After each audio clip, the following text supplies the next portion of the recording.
Hello, my name's Anitra, and I used to think silence meant strength, until the day my father poured gasoline across our front porch, screaming that I had stolen the house from my brother. My mother stood behind him, yelling that I deserved nothing. And my brother? He just stood there, filming, smirking. They said I was the problem, that I didn't belong. But what if the truth was never supposed to be told? What really happened inside that house? And why was my name the one they tried to erase? I was halfway through chopping garlic when the screen lit up. Mom. 3 years.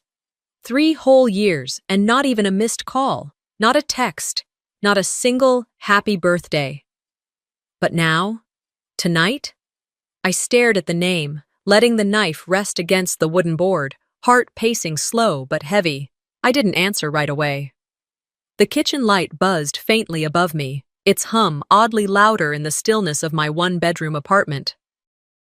Outside, the California dusk pressed soft orange against my window blinds, and the smell of garlic and butter lingered in the air. It was supposed to be just another quiet Friday night, one I earned after showing a duplex to a client who couldn't decide between warm gray and cool beige for 3 solid hours.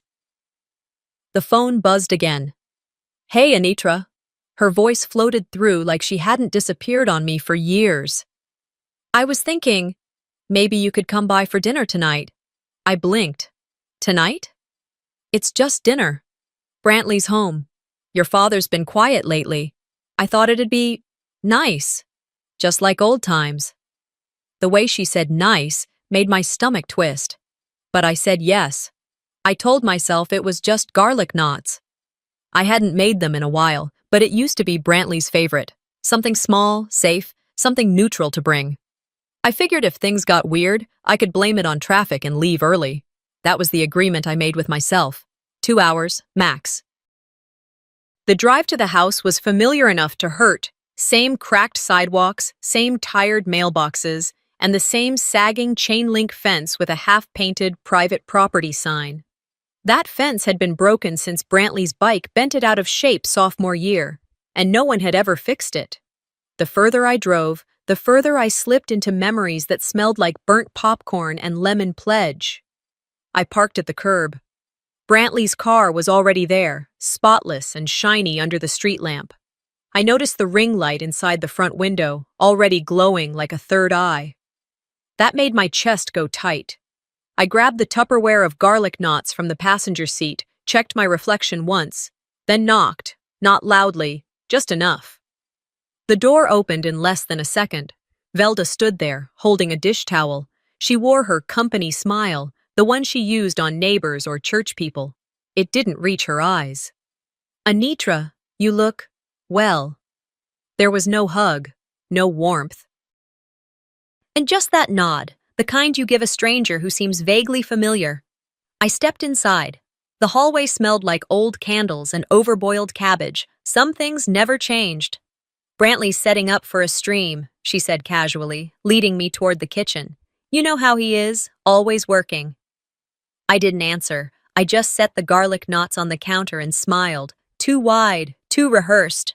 Gideon sat at the head of the dining table, newspaper folded in front of him, but untouched. He gave me a short nod, then went back to staring at nothing.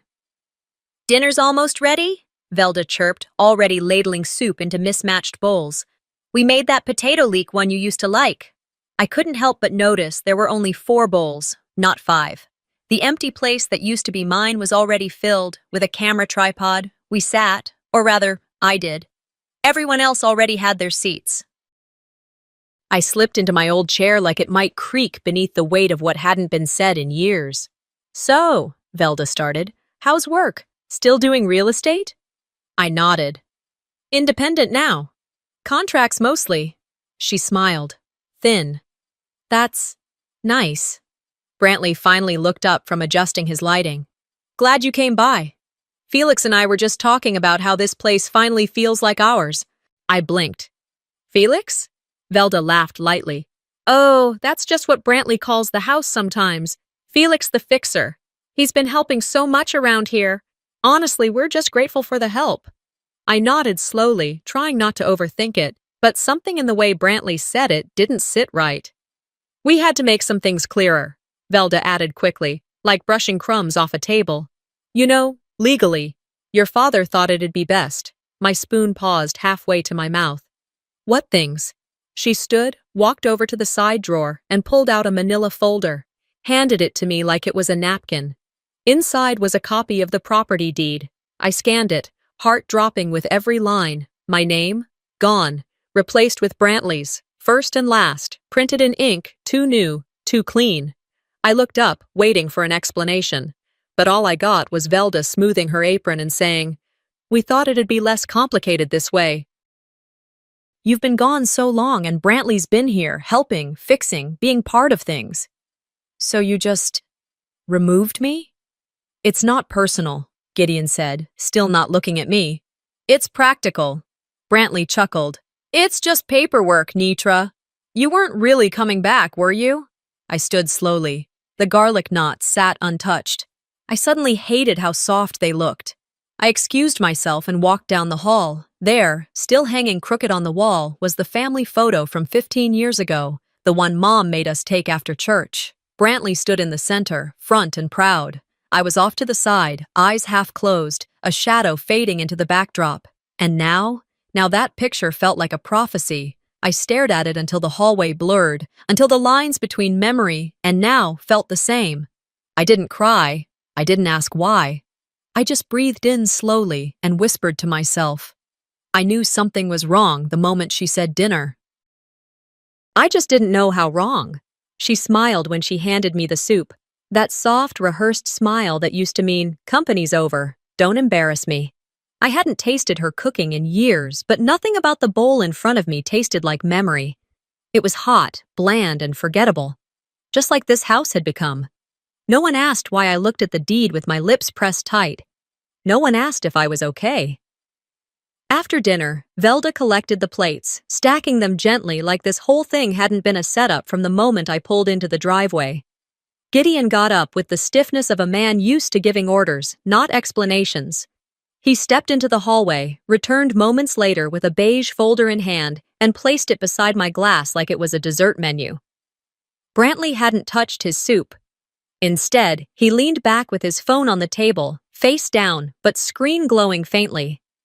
A ring light still hummed faintly in the corner. Its blue hue flickered across the wall like a heartbeat waiting to change tempo. Gideon cleared his throat.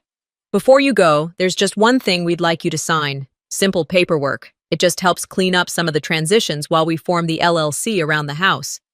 I looked down at the folder without touching it. "What kind of LLC?" Brantley jumped in like a kid who finally got to say his line. "Brand development. The Whitaker legacy. We're working on a full media rollout. YouTube, TikTok, brand deals. It's picking up. Having the house secured legally just streamlines everything." "Streamlines what?" I asked. "You already took my name off the deed." Velda moved closer, placing her hand gently on the back of my chair. "It's just a formality. You're still family. This is just so there's no confusion later, you understand." I opened the folder slowly, careful not to crease anything. It smelled like fresh ink. That smell always made my skin crawl. It reminded me of times I wasn't supposed to read the fine print. The document was full of soft language, temporary rights, acknowledgement of transition, clarity of ownership. But tucked in the 5th paragraph, just before the signature line, was a clause that jumped out like a trap. I would be waiving all remaining claims to the property, past, present, and future. Brantley drummed his fingers on the table. "It's not a big deal. You moved out years ago." Gideon's tone turned stern. "You're overthinking it. This is about helping your brother succeed. The least you can do is not stand in his way." I looked up at all of them. My father with arms crossed, my mother smoothing non-existent wrinkles in her blouse, my brother already half turned toward his phone again. "I'm not signing this," I said. Velda's smile faltered. Brantley's fingers stopped. "I'll need to have a lawyer look at it first," I added, keeping my voice calm. Gideon slammed his hand lightly against the table. Not hard, but loud enough to say he was done being polite. "We're your family. You still don't trust us?" I looked him straight in the eye. "It's because you're my family that I have to be careful." There was a pause, long enough for the room to go silent except for the low buzz of the ring light in the corner. Velda gathered the folder, closed it gently, and set it back on the sideboard without another word.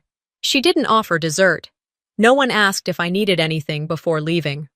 I stood, grabbed my coat from the hook, and walked toward the front hallway. The garlic knots were still on the counter, untouched. As I reached for the doorknob, I heard footsteps behind me. Brantley. "You know," he said, "you've always acted like you were above all of this, like you were too good for the rest of us." I didn't answer. He took a step closer. "But let's be real. You wouldn't even have good credit if I hadn't used your name when I needed to launch my channel. You didn't even know, did you?" I froze. "What did you just say?" He smiled. "Relax. It was just for equipment. A couple thousand. You weren't even using your limit. You should be proud someone finally made that name useful." I turned slowly. My hands were still in my coat pockets. Not clenched. Just still. "That wasn't yours to use. Come on, it's family. And look where I am now. People know me. I've got a real following. All because I took a little initiative." I wanted to scream, but I didn't. I didn't even flinch. That's what they expected. Instead, I nodded once. "Thanks for telling me." Then I walked out the door. The air was colder than I remembered. Night had fully settled in. The street lamps cast long shadows across the sidewalk, and the wind carried the smell of someone grilling 3 houses down. I didn't look back. I didn't need to. My phone buzzed in my pocket as I reached the car. I pulled it out. Hands steady now. Unknown sender. Subject line: "Regarding the loan in your name. I think you need to see this." I opened the message, but I didn't read it right away. I sat in the driver's seat for a long moment, letting the screen's glow light my face in the dark. They hadn't just taken the house, they used my name, and now they wanted my silence. It wasn't the first time they took something without asking, but this time, they left a trail. I didn't sleep much that night. The kind of restlessness that comes not from fear, but from clarity, the kind of clarity that arrives only after the fog of denial has finally lifted. I stayed in the guest room, the same one that used to be mine when I was 13, and thought glow-in-the-dark stars could keep the darkness out. The wallpaper was different now, and the bed was smaller than I remembered, but the silence? That hadn't changed. At 6 in the morning, I heard movement in the kitchen. Velda had always been an early riser, but she made noise on purpose, like she wanted everyone to know she was working, even if nobody asked her to. I pulled on a sweater and stepped out, barefoot on cold linoleum, just in time to see her setting the table. She glanced at me with her usual half-smile. "Thought I'd make breakfast. We didn't get to talk much last night." I almost laughed. But instead, I nodded and said, "Smells good." She poured coffee like nothing happened. No mention of the deed, no mention of the folder, just eggs, toast, and too much sugar in the creamer pitcher. Brantley walked in a few minutes later, hairstyled like he hadn't just spent the night re-uploading filtered selfies and sunset quotes. He kissed Velda on the cheek and grabbed a piece of toast before sitting down with his phone already in his hand. "We're doing a brunch reel," he said casually. "Mom, keep your hair like that. It feels real." She actually giggled, like that was normal. I sat down across from them, spooning eggs onto my plate, watching their performance unfold. I didn't say anything. I didn't need to. The roles were already set.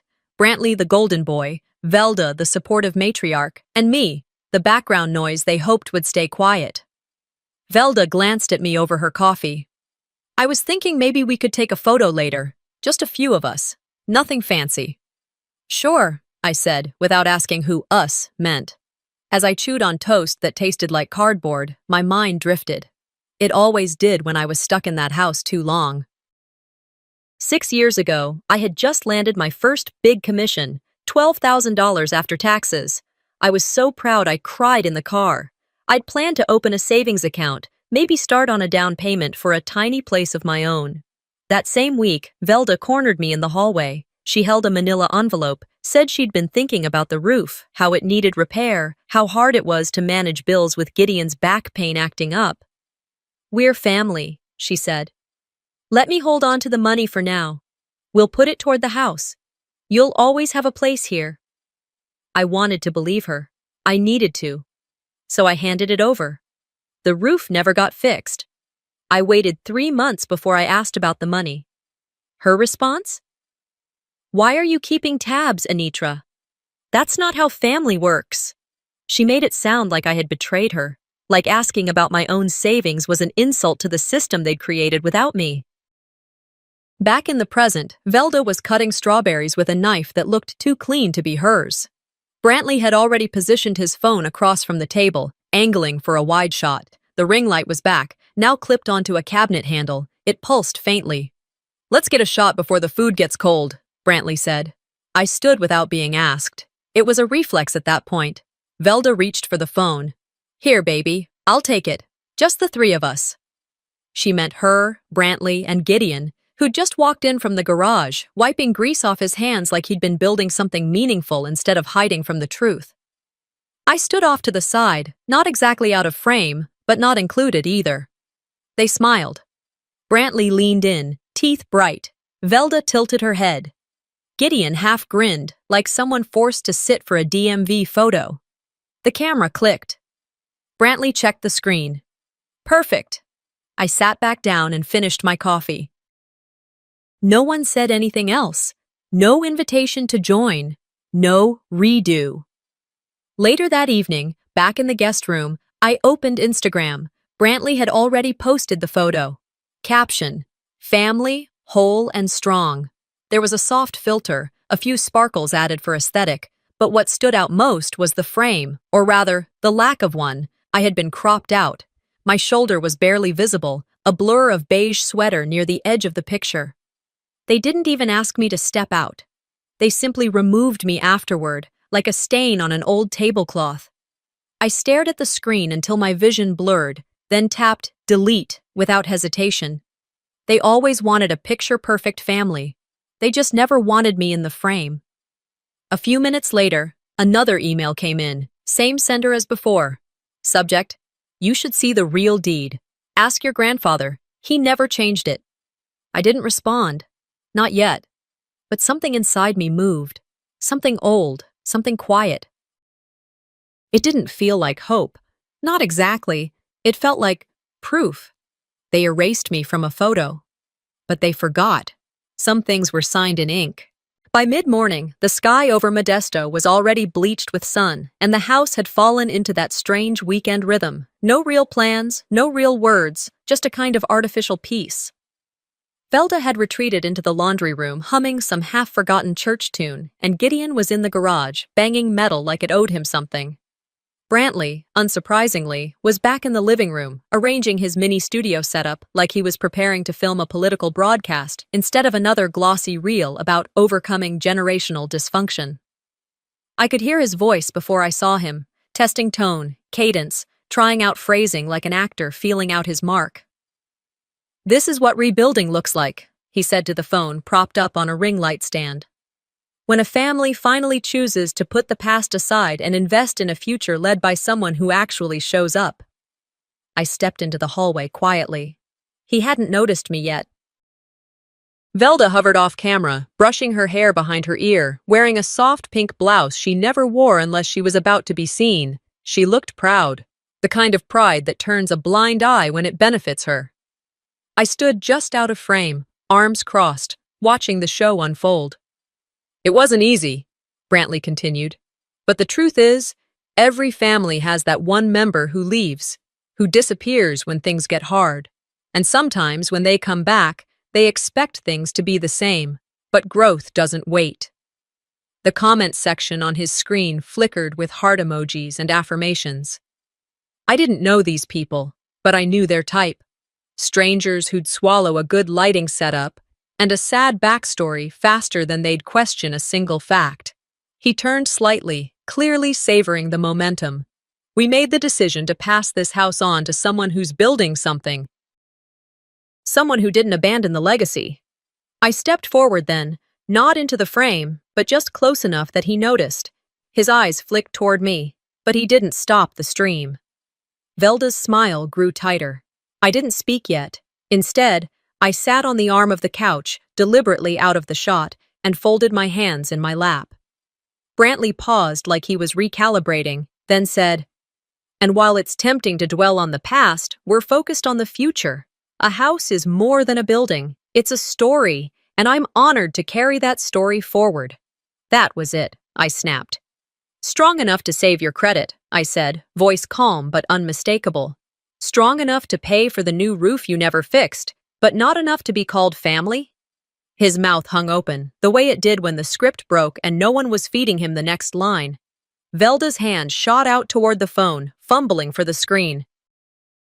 She finally tapped it off, muttering, "This isn't the time." Gideon must have heard the shift.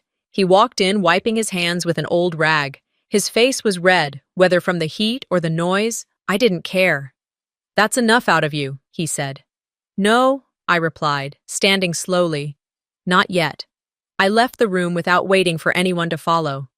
The air outside was warmer than I expected. I stood on the porch for a moment, phone in hand, scrolling through old numbers until I found his name. Clemens. Grandpa. I hadn't called him in years, not because I didn't want to, but because I didn't think he wanted to hear from me. He picked up on the second ring. "Anitra?" I swallowed. "I need to talk to you about something." A pause. "It's time." The next morning, the house was quiet again. I stayed in my room, barely speaking. No one knocked. No one asked if I needed anything. Brantley didn't mention the stream. Velda made breakfast, but she didn't set a plate for me. Around noon, I sat outside on the porch swing, flipping through memories in my head like old photo albums you don't want to touch, but can't throw away. And then, out of nowhere, one came sharply into focus. I was 10. It was summer. Gideon had finally agreed to show me how to fix the bathroom faucet. I was excited. I thought it meant something. I stood beside him, holding a flashlight. I kept it steady, like he asked. I passed him the tools in the order he needed. I didn't complain. And still, after 30 minutes of silence, he muttered, "You're not strong enough for this kind of work. I should have had another son." He didn't say it in anger. He said it like it was fact. Like it was written somewhere. I didn't cry in that moment. I didn't say anything at all. But I remember I didn't hold the flashlight as steady after that. It's strange, the things that carve you. Back in the present, I rose from the swing and walked back into the house. Brantley was in the kitchen again, flipping through his phone. Velda stood behind him, arms folded. Gideon was in his usual chair, unread newspaper in hand. No one looked up. I cleared my throat. I called Grandpa. Brantley laughed dryly. "What's he gonna do? Bring out his old medals?" Gideon snorted. "He left this house to me. Always said I'd know what to do with it." I stared at him. "And did you? Know what to do?" No answer. "I don't need you to like me," I continued. "I don't even need you to love me, but I won't let you erase me." Then I turned back toward the hallway, walked into the guest room, and began to pack.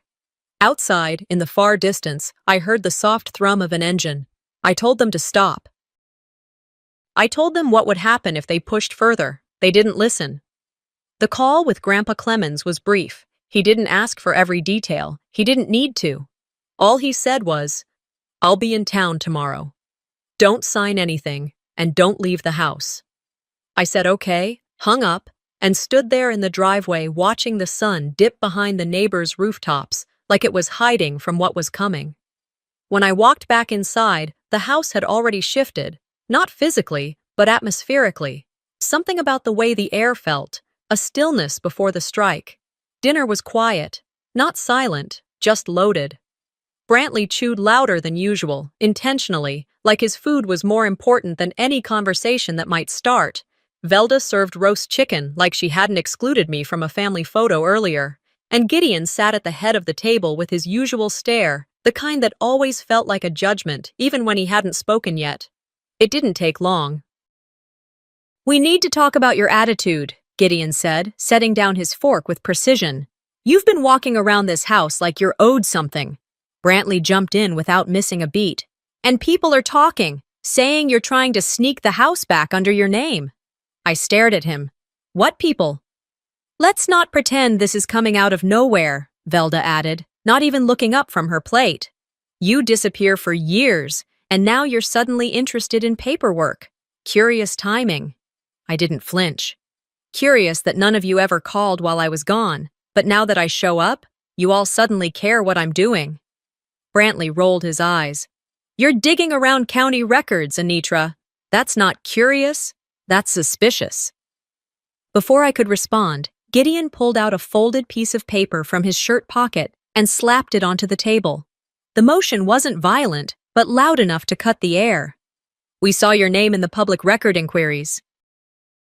You've been requesting deed history, email trails, trying to undo what we've already settled. He pointed at the top of the page, a scan from the county clerk's office, my name, my email. I wasn't undoing anything, I said, steady. I was checking the truth. You know, that thing we stopped doing in this house a long time ago? Velda muttered. You've always had a way of twisting things to make yourself sound righteous. And you've always had a way of ignoring anything that didn't fit your version of this family, I replied calmly. Brantley leaned forward. You know what your problem is. You never wanted to be a part of this. You just want to drop in when it's convenient and act like a victim. I leaned back in my chair, staring at the three of them. Let me remind you of something.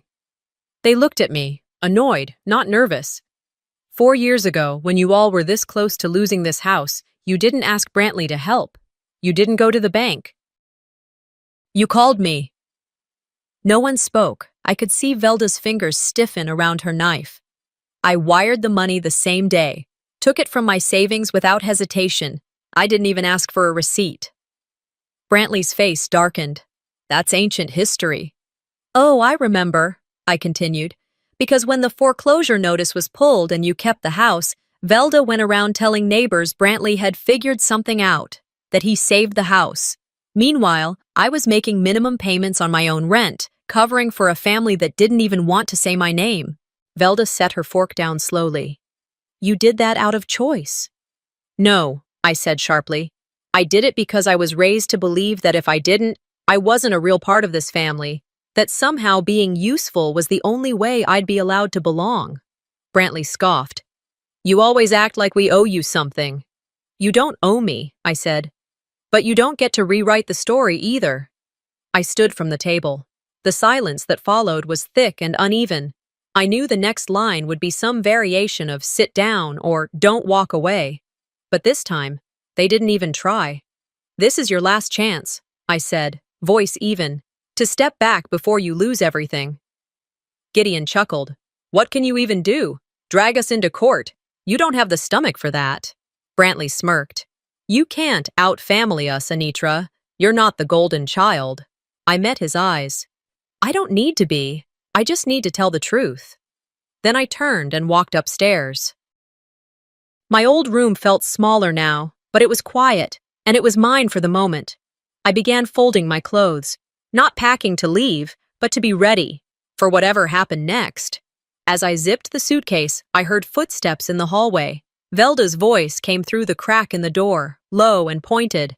You've never belonged here. You just didn't realize it until now. I didn't turn around. I didn't open the door. Instead, I spoke through it, steady and sure. I did realize it. That's why I'm not staying quiet anymore. They were warned. And yet, the next morning, my name was still buried, so I started digging. The sun hadn't fully broken over the rooftops when I stepped into the backyard. The air was cool, dry. It smelled faintly of burnt grass and something acrid, like melted plastic. At first, I thought someone had left the grill uncovered again, maybe Brantley trying to film another cookout reel. But then I saw Gideon hunched over the fire pit, sleeves rolled to his elbows, smoke curling upward from a small stack of smoldering papers. I didn't need to ask what he was burning. I already knew. His posture was too deliberate, the way he fed pages into the flames one by one, like he was performing a ritual, not cleaning up trash. Velda stood just inside the doorway, arms folded tight across her chest, not saying a word, not stopping him. I stepped closer, the dry crunch of gravel under my shoes making them both glance in my direction. You should go inside, Gideon said flatly. What are you doing? Tidying up. He didn't stop feeding the fire. One page slipped from his fingers and floated momentarily before catching flame mid-air. disintegrating before it even hit the ashes. "That was a copy of Grandpa's will," I said. "I didn't ask it. I stated it." Gideon didn't flinch. "Whatever you think he promised, it's ashes now." Velda's silence behind him wasn't indifference. It was agreement. She may not have said the words, but her stillness was a vote, a quiet nod that said, "Let him finish." I stepped forward, bent down at the edge of the pit, and caught a charred corner of paper before it crumbled completely. The ink was smudged, but I could still make out part of my name, Anitra, curved into the page like it was trying to hold on. "You think destroying one piece of paper changes anything?" I asked. Gideon finally looked at me. His eyes weren't angry. They were dismissive. "This house is ours now," he said. "You really think some old document changes that? You left. You gave up your place." I stood up, brushing ash from my fingertips. "You never gave me one." Back inside, I sat at the small table in the guest room, laptop open. My hands hovered over the keys before finally navigating to the encrypted folder I had kept on a USB drive.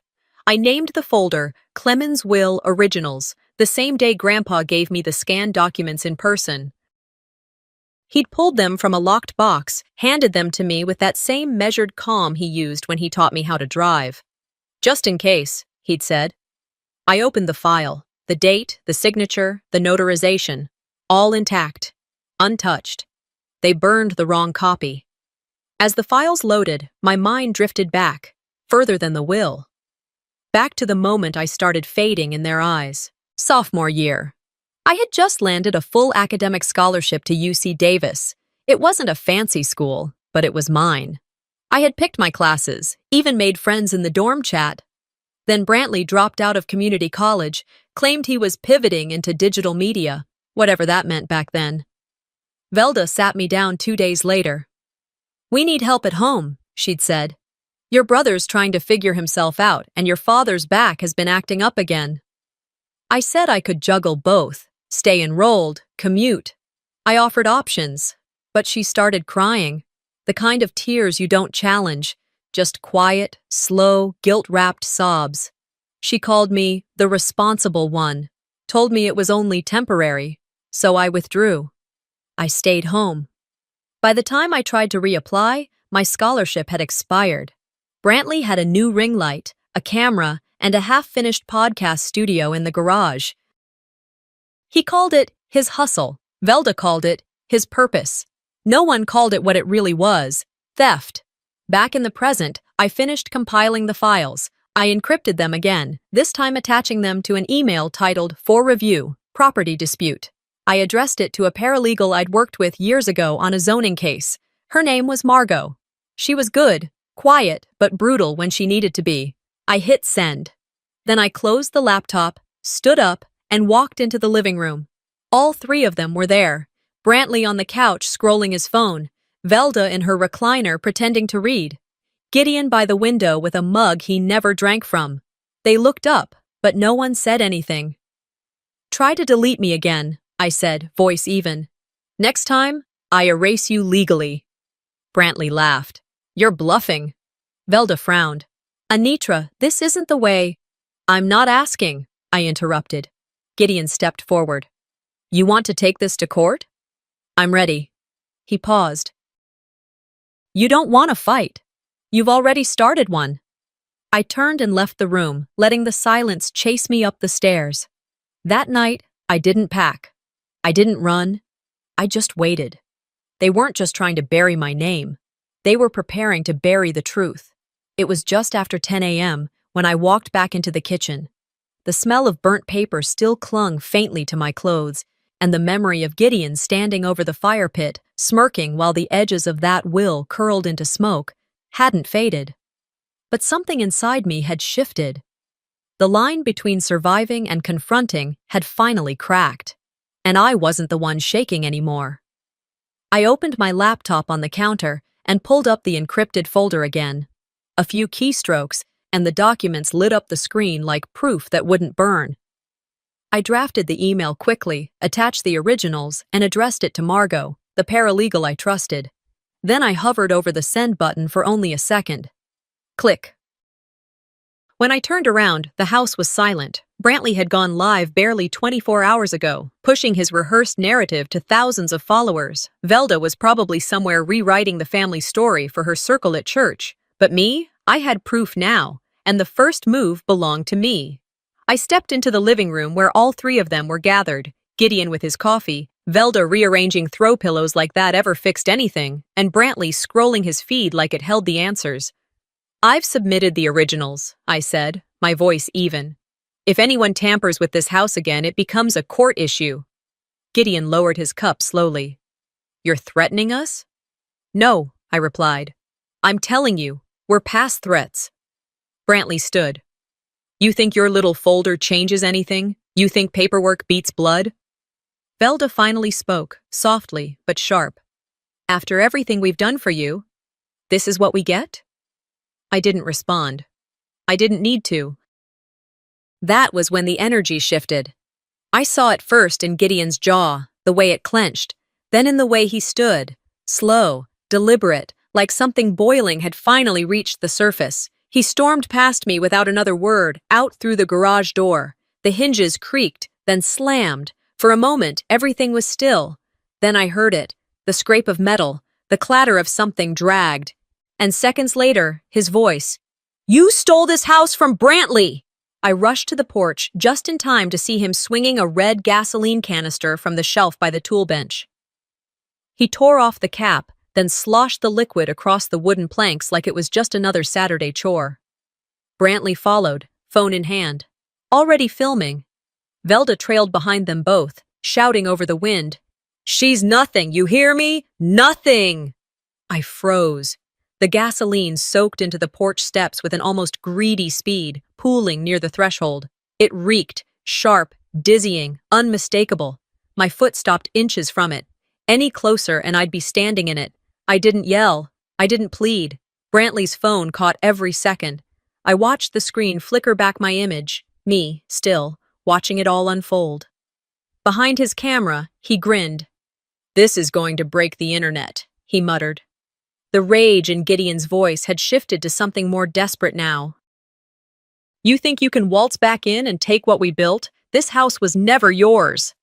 Behind us, a curtain moved from the neighbor's window. Another porch light turned on across the street, even though it was morning. Faces were starting to appear. Curious, wary, witnesses. Still, I didn't move.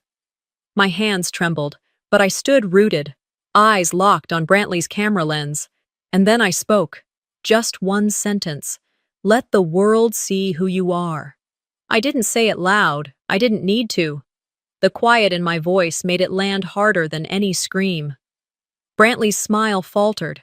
For the first time, I saw something in his eyes other than mockery. Hesitation. Not guilt. Just realization. That this wasn't going to play out the way he imagined. Velda turned to him. "Turn that off." "But," I said, "turn it off." He fumbled with the screen, his earlier confidence slipping with every second. Just then, the rumble of an engine echoed from the far end of the street, a Buick, familiar, beige, steady. It rolled to a quiet stop at the curb, and the door creaked open with the kind of patience only a man in his 80s could carry. Clemens stepped out. He wore his old army windbreaker, zipped to the top. His back was straight, his expression unreadable. The moment he stepped onto the sidewalk, the world seemed to inhale. Every sound dulled. Brantley's phone went silent. Velda's mouth snapped shut. Even Gideon paused mid-rant. He walked up the path, boots echoing against the brick, then stopped at the foot of the porch, eyes scanning the gasoline puddles, the open can, the tangled trio before him. His gaze found me last. What the hell is going on here? He didn't need to raise his voice. The world tilted the moment he walked in. The second Grandpa Clemens stepped onto the porch, everything changed. The neighbors who had started peeking through their blinds pulled back just slightly, enough to listen without being seen. Brantley lowered his phone without even realizing it. Gideon, who only moments earlier had been shouting with gasoline sloshing across the steps, stood frozen. Even Velda, who had declared me nothing, went silent, as if someone had finally turned off the power to her volume. Clemens didn't say a word for the first few moments. He looked at each of us, his gaze sharp as ever, despite the fine lines around his eyes and the stiff gait in his stride. But when he looked at me, something softened in his face, just for a second, just long enough for me to breathe again. He took in the soaked porch, the red can tipped over by Gideon's boot, the lighter still clutched in his hand. Clemens pointed his chin toward the mess and asked, calm as daylight, "You poured gas on the house I built? On the girl who defended it in silence for years?" Gideon didn't answer. He couldn't. He just stood there with his jaw tight and that look men get when they realize they went too far but don't know how to walk it back without losing face. Clemens stepped closer. "Well, say something." Gideon glanced at Velda like she might step in, but she didn't. For once, she had no lines ready. Clemens looked at me next. "Is it true?" I nodded. My hands were still trembling slightly, but my voice didn't crack. "Everything I said, everything they did?" Brantley opened his mouth, but Grandpa held up a hand. "You shut that camera and sit down." Brantley froze mid-sentence. Then, without another word, he sat on the edge of the porch rail and placed his phone face down. That was the moment I knew the tide had finally turned. Clemens reached into the inside pocket of his jacket. It was the same windbreaker he'd had for as long as I could remember. Olive green, zippered up to his collarbone, still crisp despite the years. From it, he pulled a thick envelope sealed with red wax. He took his time opening it. No rush, no drama, just quiet, deliberate motion. He unfolded a document and held it up so everyone could see. "This," he said, "is the only version of my will that matters." I knew what it was before he even read it. I recognized the faint blue lines of the notary stamp, the ink from his fountain pen that bled slightly in the corners of his signature. "This property," he read aloud, "is willed, unconditionally, to Anitra Elaine Gunn. It has been this way since she was 18. I never changed it. I never planned to." Velda inhaled sharply but said nothing. Clemens continued, "You can scream about bloodlines, loyalty, or who stood in which kitchen when, but this," he tapped the document, "this is the law. This is the truth." Silence. Not the kind that follows a fight, but the kind that follows a funeral, when even the air around you feels respectful. Velda lowered her gaze to the floor, her lips pressed into a line that used to be used for correction. Now, it just looked like shame. Gideon's knuckles went white around the handle of the lighter he still hadn't put down. But he didn't speak. He didn't challenge it. Brantley slouched further on the rail. The light on his phone, still faintly blinking before, finally went dark. I didn't feel triumph. No relief either. What I felt was space. Space in my lungs. Space between who I used to be and who I could become now that I wasn't spending all my energy surviving. Clemens turned back toward the porch steps. "Pack what's yours," he said to Gideon and Velda. "You're leaving, and she's staying." The finality in his voice didn't leave room for questions. I stood on the edge of the porch while they shuffled past me, quiet, slower than they were used to. Velda tried to catch my eye, but I didn't give her the satisfaction. Gideon muttered something under his breath that even he didn't seem confident in. Brantley carried nothing. Just his phone, now dark and useless. I didn't cry, I didn't gloat. I just watched the house return to stillness as their footsteps faded down the walkway. And when Clemens finally stood beside me again, watching them drive off, he didn't pat me on the back. He didn't say, "Good job." He didn't need to, because we both knew. It wasn't revenge, it was correction. The house was quiet again. But quiet doesn't always mean peace. Sometimes it's just the absence of screams. An echo where rage used to live. A pause, not a healing. After they left, I didn't move for a long time. I stood by the window, watching their car shrink into the distance until it turned the corner and vanished, taking with it years of chaos, blame, and emotional debris. It felt strange, that kind of departure. So final, so clean, so quiet. Like the silence had been rehearsing its return, and now, finally, it was performing.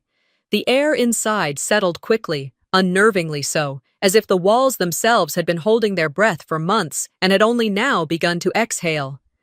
I moved slowly through each room, barefoot. Not because I needed to check for damage or assess what was missing, nothing was, but because I wanted to feel the floors under my feet again. I needed to walk the house like it was mine. Not because a deed said so, not because someone handed me keys or permission, but because the ghosts that haunted every doorway, those who'd once stood in these spaces wielding control, cloaked in nostalgia, were finally gone. Gone. In the hallway, I passed the old family photo, the one that had always hung slightly off-center on the wall, tilted just enough to be irritating, but never enough for anyone to fix it. I had stopped noticing that detail years ago, but now it caught my eye immediately. Maybe I had grown more sensitive to imbalance. In the photo, Brantley stood confidently in the middle, one arm slung around Velda's shoulder like a crown, his grin wide and practiced.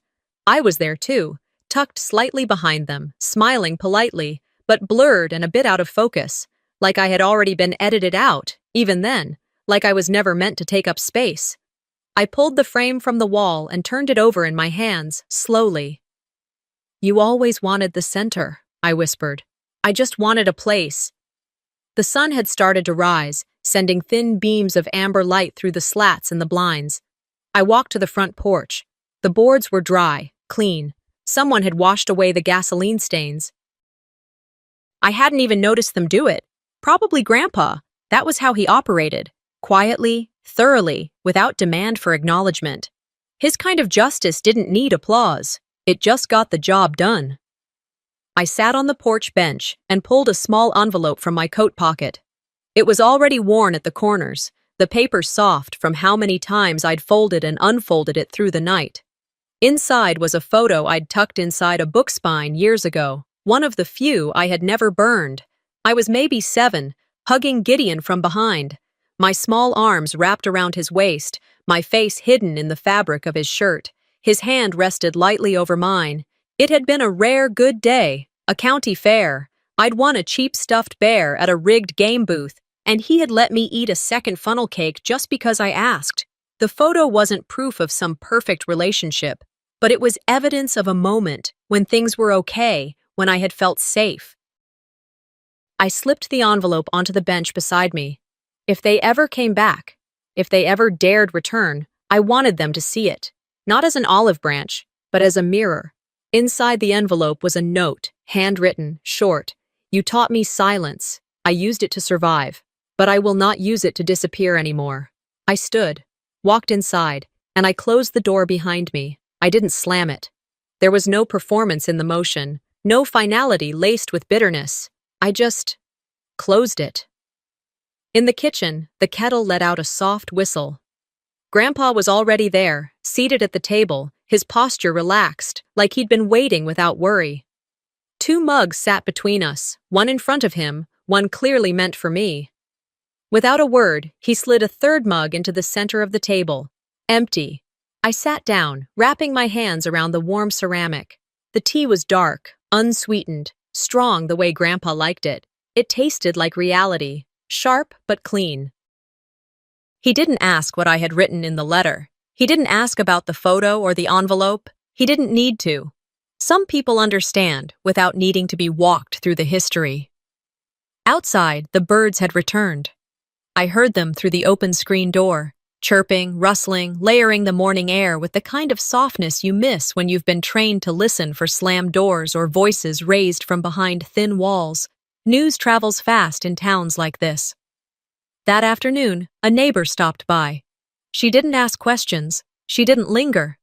Just left a small woven basket of oranges on the porch and whispered as she turned to go, "I saw everything. Good for you." I thanked her with a nod, smiled faintly, and returned inside. Later in the evening, I checked my phone. There were messages, not dozens, just a few. Enough. A couple from coworkers I hadn't spoken to beyond the elevator. One from an old friend I hadn't seen since college. All of them had seen the video. Brantley had reposted it, again, this time with a new title. "Family Gone Wrong, When You Let the Wrong One In." Always a spin, always a narrative. Except this time, it didn't work. The comments didn't celebrate him. They didn't pity him. The internet turned quickly. Words like manipulative, dangerous, narcissist, and performative, peppered the thread. People had seen the footage, the gas can in Gideon's hand, Velda's cutting words, Brantley's camera positioned just right, as if he were the director of a stage play about someone else's pain. His follower count dropped steadily. A few sponsors pulled back quietly, scrubbing his name from their lists. No public statements, just quiet exits, the kind that say more than words ever could. His moment was over. And me? I didn't smile. I didn't gloat. I didn't feel joy. I just felt still. Later that night, Grandpa and I sat in the backyard. No porch lights, just stars and shadows and the rhythmic cadence of crickets in the distance. He handed me a notebook. The cover was plain, the pages untouched. "For the things you don't want to forget," he said, his voice low, steady. I opened to the first page, paused, and wrote a single line. "Some wounds don't close, but they stop bleeding when someone finally says, 'You didn't imagine it. It really happened.'" And that was the beginning. Sometimes what we call family is really just a stage where loyalty is demanded but rarely returned. If someone has to silence you to stay in power, maybe they were never family at all. What would you have done in Anitra's shoes? Have you ever been the one pushed out to protect someone else's image? If this story struck a chord, don't forget to like, share, and subscribe. More true-to-life stories about betrayal, survival, and quiet revenge are coming soon. Hello, my name's Saren, and I came home after 3 years thinking I'd surprise my father, but he wasn't behind the door waiting for me.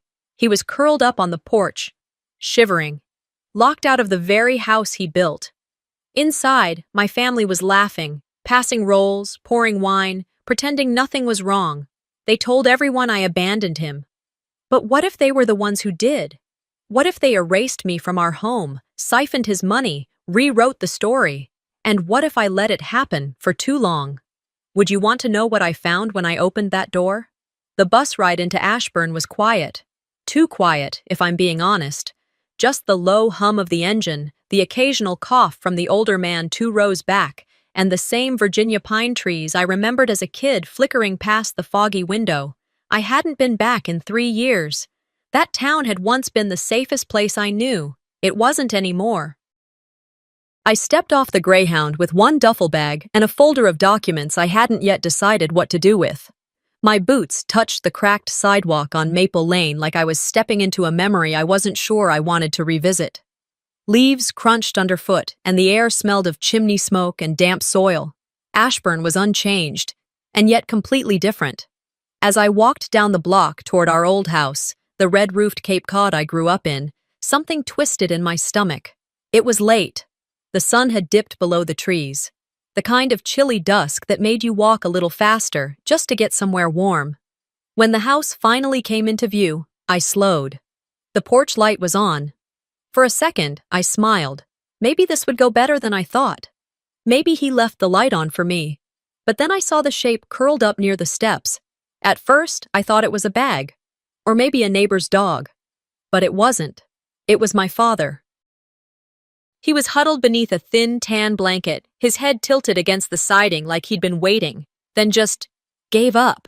His coat was zipped only halfway, and I could see the white stubble on his chin, his hands trembling slightly against the cold. Clutched in one of them was a photo. I didn't even need to get closer to know what it was.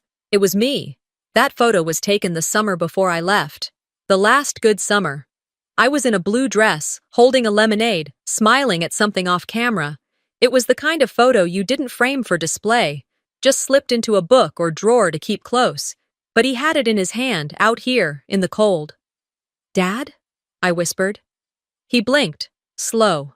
His eyes had trouble focusing, but when they landed on me, something softened. Not joy exactly, not yet, but recognition.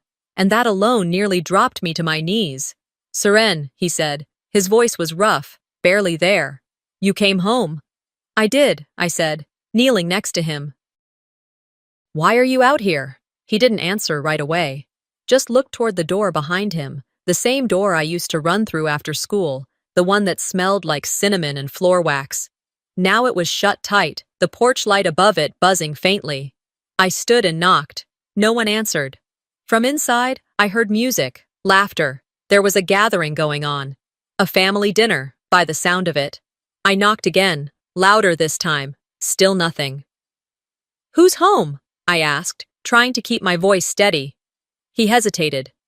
"Isolde, her husband. A few others, I think." And yet no one thought to check the porch, to check on him. I pulled out my phone, stared at the screen, then put it back in my coat pocket. Calling would be pointless. I didn't want a confrontation. Not tonight. "Come on," I said gently, helping him to his feet. "Let's get you somewhere warm." He nodded but said nothing.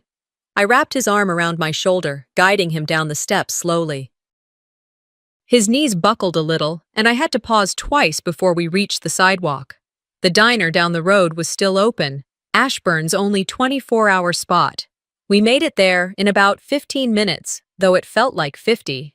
The waitress, a woman about my age with a warm smile and a tired expression, didn't ask questions. She just showed us to a booth and brought hot coffee without us asking.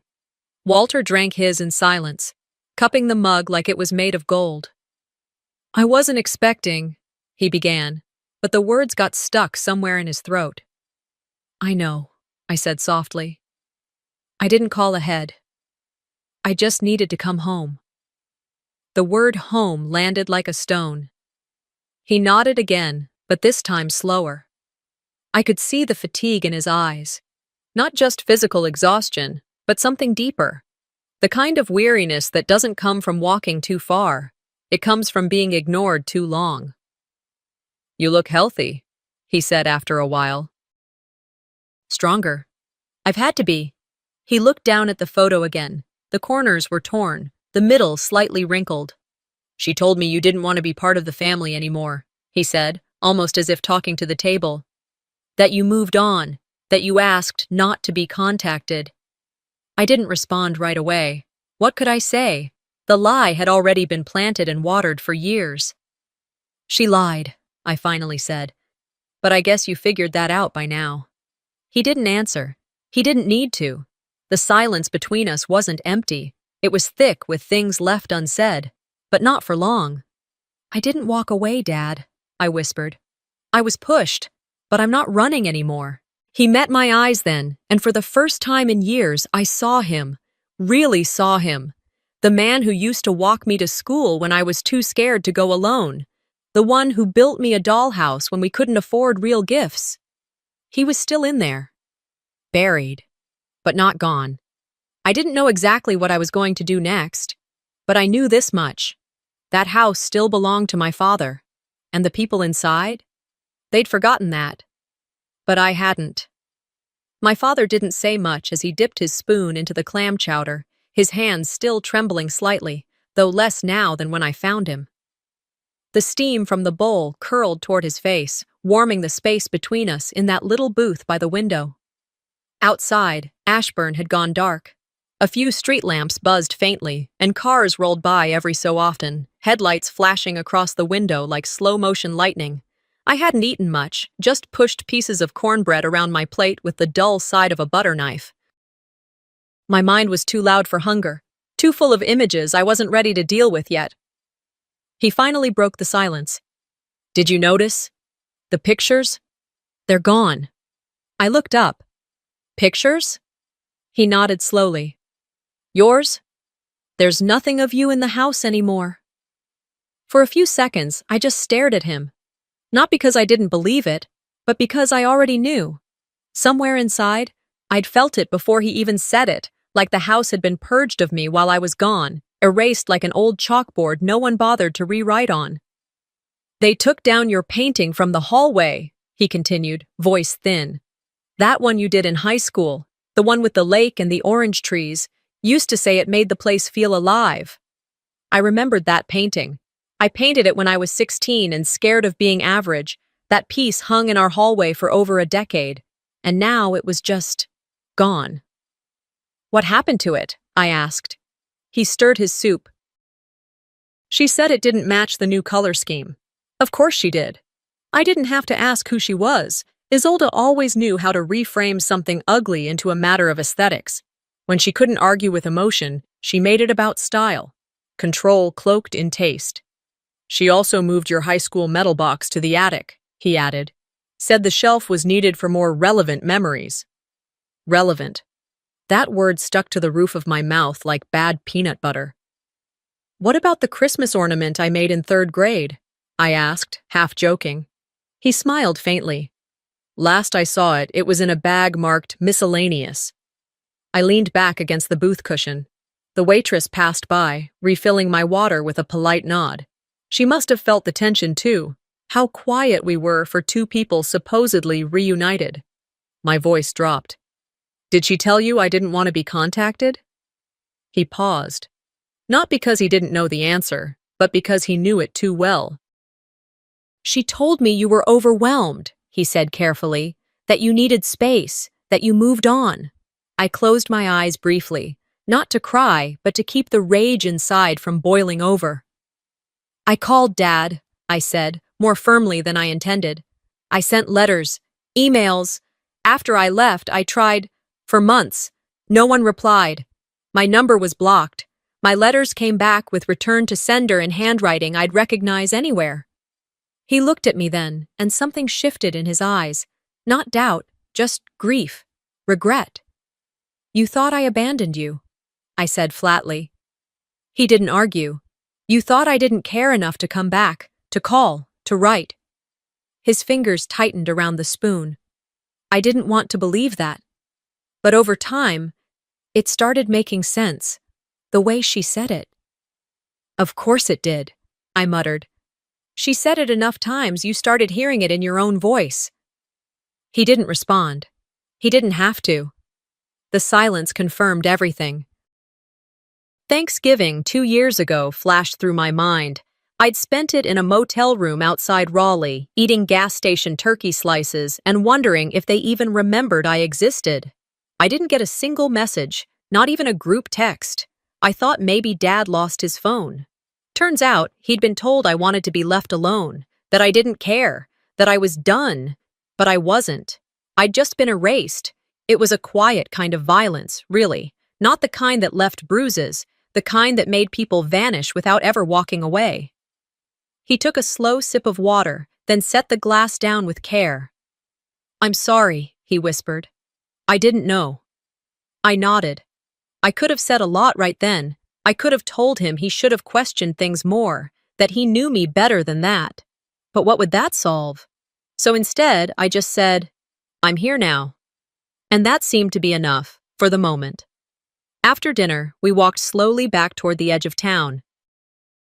I'd booked a small Airbnb above a local bookshop, nothing fancy, but it had heat and a clean bed. I didn't tell Isolde I was back, not yet. I had no intention of knocking on that front door, not while she was still the one deciding who got to walk through it. Outside the bookshop, before we parted ways, Dad touched my arm. She told me you were the one who said goodbye, he said. I met his eyes. No, I was the one who was left behind. He didn't answer. Again, he didn't have to. I watched him walk back down the sidewalk, his pace slow but steady. The old Walter was still in there, tired, worn, but still walking on his own. Back in the room, I dropped my bag and stood by the window for a while, watching the lights flicker across Main Street. A teenage couple walked by laughing, their voices bouncing down the block. Somewhere in the distance, a dog barked. I opened my folder and stared at the documents I'd been carrying for weeks. Legal notes, letters, printouts. I hadn't known what I was going to do with them, until now. Isolde had taken me out of the frame, but she didn't get to keep the whole picture. She could play the perfect daughter all she wanted. She could host her church brunches and talk about caretaking like it was some holy burden she'd chosen to bear. But I knew what she was really doing. And soon, so would everyone else. I didn't leave them. But now I was ready to walk back in. And this time, I wouldn't knock. I didn't sleep much that night. After walking my father back to the small apartment Isolde had arranged for him after downsizing, I returned to the room I'd rented above the bookshop and laid awake, staring at the wooden ceiling.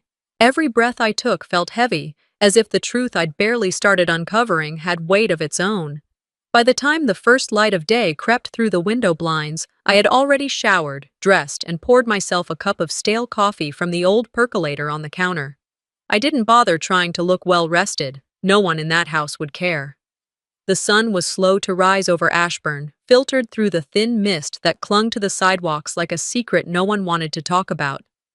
I took the long way to the house, walking through side streets I used to know by heart. The playground near Maple Avenue was empty, the swings still. The church marquee read, "Family is where the heart is." It felt like a joke now. When I reached our street, the air sharpened. The Bramhall home stood exactly as I remembered it, yet it felt like walking into a stage set built to impersonate a life I no longer belonged to. The red shutters, the porch steps, even the hedges trimmed a little too perfectly. It all looked like home on the outside. But what was inside had changed. I didn't knock. I had no plans to knock. I turned the knob and walked in like I still had a right to. The house smelled different, cleaner, colder, like lemon disinfectant and vanilla candles, trying too hard to pretend everything was fine. The living room had been redecorated with lighter tones, beige pillows, cream throws. The wall where our family photo gallery used to be was now taken over by a massive wooden plaque that read, "Family is who shows up." I stopped in front of it, stared, took a slow breath. It wasn't just a new decoration, it was a declaration. My pictures were gone. No graduation photo. No softball team photo from 8th grade. Not even the blurry one of me on my 10th birthday blowing out candles. Gone. Like I never existed. In their place, I saw Isolde and her husband Dorian at fundraisers, posed beside community leaders and city officials. A photo of her receiving a plaque that read, "Ashburn's Caregiver of the Year." I stood there in silence, my heartbeat slow, steady, but hot in my chest. That's when I heard the quiet creak of a door. I turned toward the kitchen hallway, half expecting Isolde to appear. But it was empty.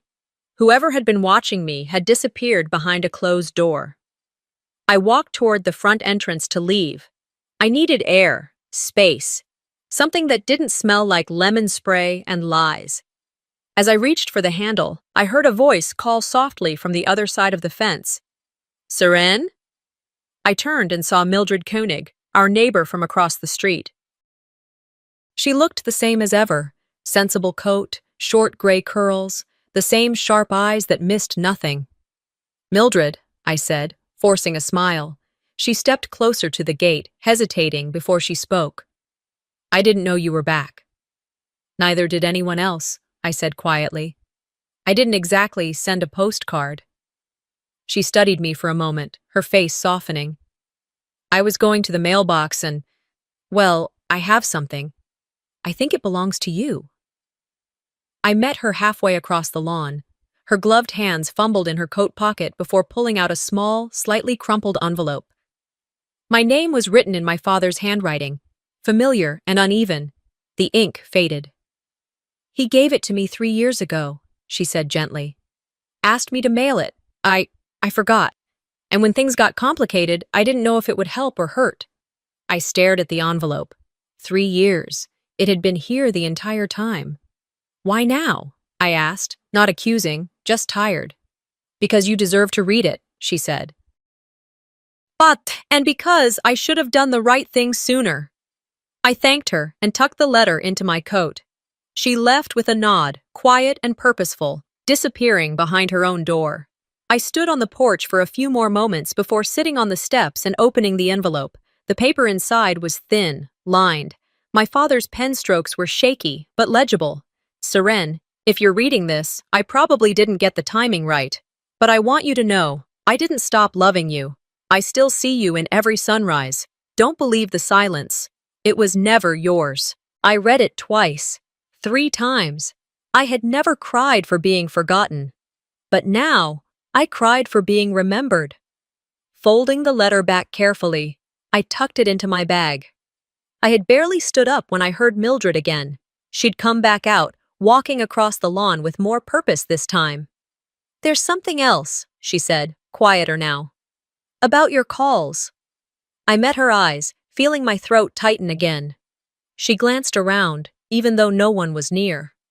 "Isolde told us you didn't want to be contacted, that you'd ask to be left alone, that..." you'd moved on with your life. She told you that? She told everyone. I took a breath, steadying the sting that rose inside me. She had your father's phone, Mildred continued, after you left. She said it confused him, that it was better if she handled things. I nodded slowly, anger simmering now. Not the kind that exploded, but the kind that grew roots. It wasn't just that she lied. It was how easily people believed her. You always called on his birthday, Mildred added. Every year, right around the same time, he'd wait, every year, then stop asking, said he didn't want to bother you. I pressed my hand against my chest, trying to keep steady. She rewrote everything, I murmured, and no one asked questions. She made it sound believable, Mildred said softly. She's good at that. She always was. A long pause followed. Then Mildred looked toward the house behind me and said something I wasn't expecting. I think she's scared of you being back. I gave a small, humorless smile. She should be. As Mildred returned home, I stood there in the yard, looking at the house I used to run into after school, covered in mud and excitement. Now, it was the scene of something far colder, and when I turned toward the front window, I saw her. Isolde, standing just behind the curtains, watching. She didn't wave, she didn't smile, she didn't look surprised. She looked like someone who had been expecting this moment and wasn't concerned. Not yet. The curtains dropped the second our eyes met, as if they hadn't been pulled back intentionally in the first place. I didn't move, not right away. The porch was damp, the air heavier than before, and a quiet tension settled in my chest like dust in an untouched room. I waited a moment longer, listening for movement inside. Nothing. Just the soft ticking of wind chimes someone had hung near the entryway. New ones, not the rusted set Dad and I used to fix every spring. The door was unlocked this time. She wasn't home. I knew that already. Mildred had mentioned earlier in the morning, in that careful way of hers, that Isolde had a brunch scheduled at the church. Fundraising, she'd said. Something about a new wing for the retirement ministry. I figured it would give me an hour, maybe two. Long enough to find out what I needed to know, long enough to see what they'd tried so hard to keep buried. I stepped inside and closed the door quietly behind me. The house smelled like artificial lavender and wood polish. Everything was in its place, too perfect. It wasn't how I remembered it. It wasn't how he would have kept it. Not Walter Bramhall, not the man who left books stacked on the floor, receipts stuck to the fridge with old magnets, and his glasses in the laundry room for no good reason. I walked slowly, running my hand along the hallway walls, past the vacant spot where my painting used to hang. The silence inside was thicker than outside, as if the house itself was holding its breath. I turned left into the study. It still had the same worn oak desk and shelves packed with paperbacks, but the clutter was gone. Clean surfaces, labeled folders, matching binders. None of it looked like Dad. It looked like a hotel disguised as a memory. I opened the bottom drawer of the desk, the one we used to toss unpaid bills and random keys into, and found only manila envelopes now, each neatly marked. The third one down caught my eye. Utilities property. Utilities, my foot. I opened it and pulled out a packet held together by a binder clip. The first page was a copy of the deed to the house. I scanned it, my fingers tightening as I reached the signature line. Dad's name was there, Walter Bramhall, but the handwriting was off. It was jagged, uncertain, like someone had guided his hand, or worse, signed it for him in a rush.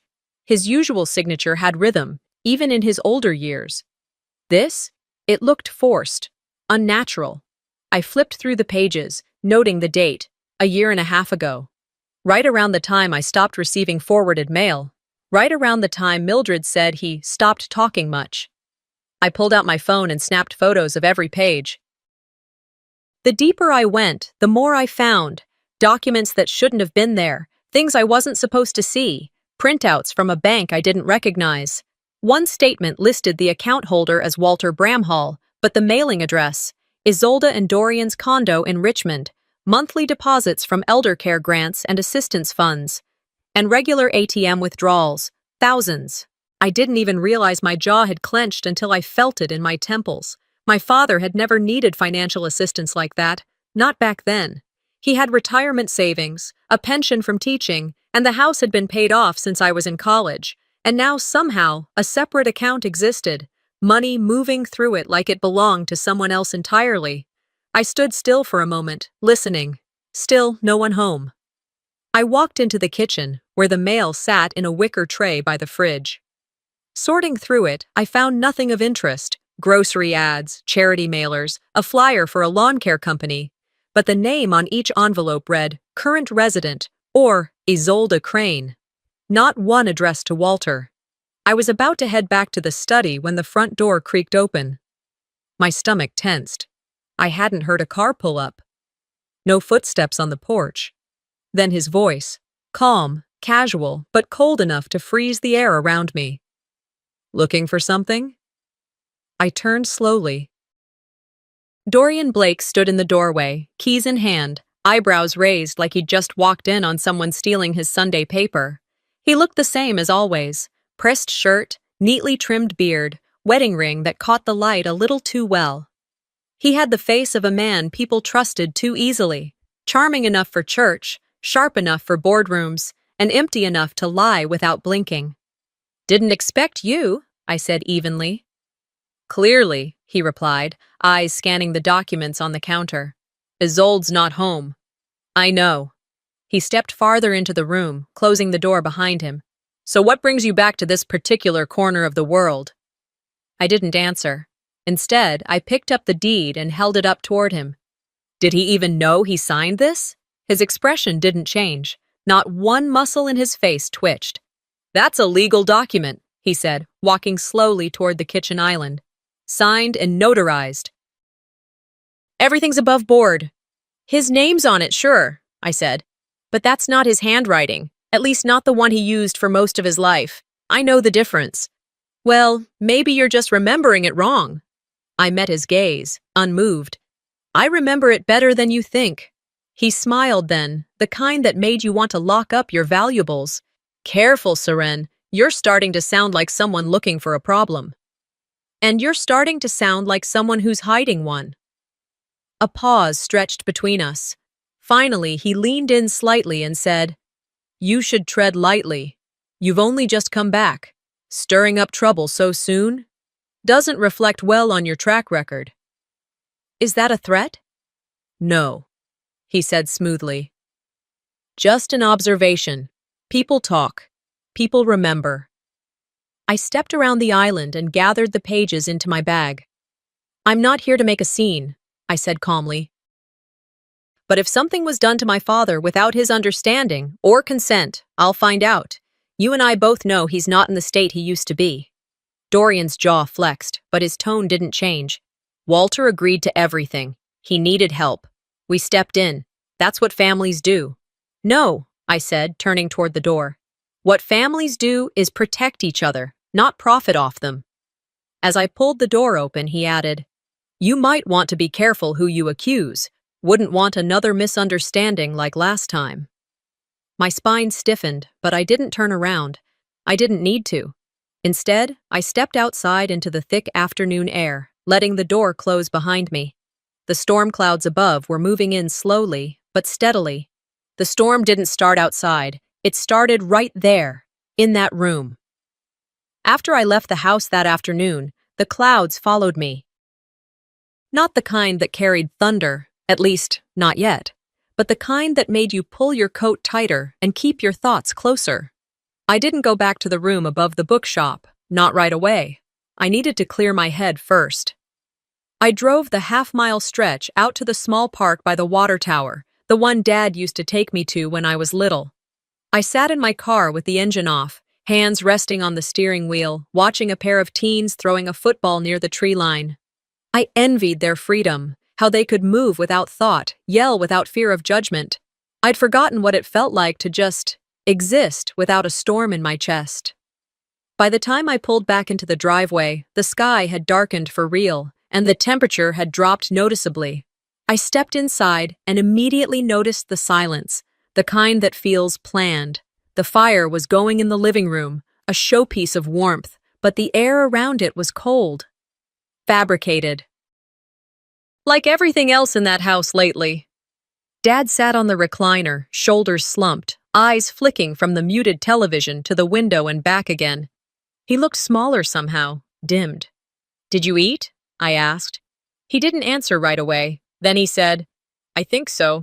I crossed the room and stepped into the kitchen. The dinner plates were still in the dishwasher, unwashed. The countertop was spotless, too spotless. I opened the fridge. No signs of leftovers, not even a bowl of soup or a sandwich wrapped in foil.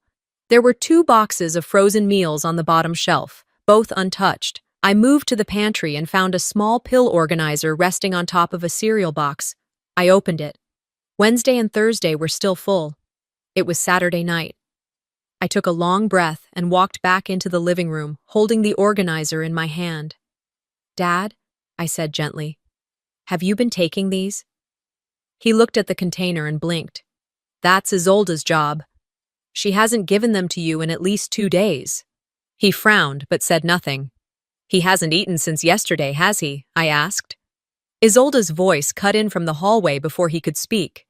He forgets, she said. I can't force him. I turned to face her. She stood with one arm resting against the doorframe, holding a glass of wine like we were chatting about the weather. She looked calm, polished, like someone who believed in her performance. Then maybe he shouldn't be left to remember on his own, I said, keeping my tone steady. He gets confused, she replied, sipping. If I press him, he gets upset, so I let him decide. You let him decide whether to take heart medication? She rolled her eyes. You've been back 2 minutes and already acting like you know everything. I held up the pill organizer. I know this is unacceptable. She gave a clipped smile. You always were dramatic, Seren. Everything's a crisis with you. I didn't respond. I walked over and placed the organizer on the coffee table, right in front of Dad. I'll remind you every morning from now on, I told him. Don't rely on anyone else. Isolda scoffed. You don't live here. Maybe I should. She didn't like that. The next morning, I kept quiet. Observed, watched the routine. Isolda spent an hour preparing for her church appearance, curling her hair, adjusting the brooch on her coat, spritzing perfume into the air like a fog of false benevolence. Dorian left early for a business breakfast. That left Dad and me. I made him eggs and toast. Not fancy, but warm. Real. He ate quietly, carefully. I handed him his morning meds, one by one. He hesitated, but took them. At noon, I checked Isolda's Facebook page. The top post was a photo, her feeding Dad in the living room, the same room he'd been sitting in just 20 minutes earlier. Alone. Caption: Taking care of Dad is a blessing. Not always easy, but worth every moment. 57 likes, 20 comments, all from women in her prayer circle. You're an angel, Isolda. He's lucky to have you. True caregiver spirit. You inspire me. I turned off my phone and stared out the window. Dad sat on the porch now, a blanket over his lap, staring at nothing. No one else noticed. By evening, I had enough. She was in the kitchen arranging snacks on a ceramic tray like she was hosting a magazine shoot. I walked in, leaned on the counter, and said plainly, if this keeps up, I'll get the law involved. She didn't flinch, didn't pause. Legal action? From you? Her smile was practiced, slow. Please, Seren, don't be ridiculous. I'm serious. She took a grape from the tray, popped it in her mouth. You've been gone 3 years. You think people are just going to take your word over mine? Dorian entered then, setting his keys on the table, eyeing us both. What's this? He asked casually. She's threatening us, Isolda said with a light laugh. Apparently she doesn't like the way I've been handling Dad's care. Dorian chuckled. Seren, come on. You've barely been back. It's not a good look to come home swinging. I kept my tone even. If you're not doing anything wrong, you shouldn't be worried. He walked toward the fridge, opened it, pulled out a soda. You're stirring up trouble where there isn't any. Again. I'm protecting my father. From who? His own daughter? Dorian snapped back. You always think everyone's out to get you. No, I said softly. Just the ones who are. We stood there in silence, tension thick enough to cut with a knife. Isolda finally spoke, her voice lowered. You're not going to win this, Seren. You've got no one in this town. No one's going to believe you. I didn't answer. I walked past her, past Dorian, back into the living room. Dad looked up from his recliner with that same tired confusion. I smiled at him. Want to go for a drive tomorrow morning? Just you and me. He nodded. Okay. Isolde called after me. You don't get to rewrite history just because you regret leaving. I stopped in the hallway. No. But I do get to stop you from rewriting his. That night, I didn't sleep much. Again. I lay in bed staring at the ceiling, counting breaths, counting reasons. The next morning before breakfast, I made a call. Her name was Marla Eames, an attorney, independent, clean track record, experienced in elder care disputes and financial abuse cases. She answered on the third ring. Marla Eames speaking. I didn't hesitate. Hi, I'm Serene Althea. I need help protecting my father. The next morning started with drizzle, thin, cold, and insistent. It clung to the windshield of my car as I pulled into the narrow parking lot behind Marla Eames's office. A low, gray sky stretched across Ashburn like an unfinished thought, and I could feel the pressure in my temples from the sleepless night I'd spent staring at the ceiling, making lists in my head. When I stepped into the law office, the scent of cedar and something faintly citrus hit me. Clean, intentional.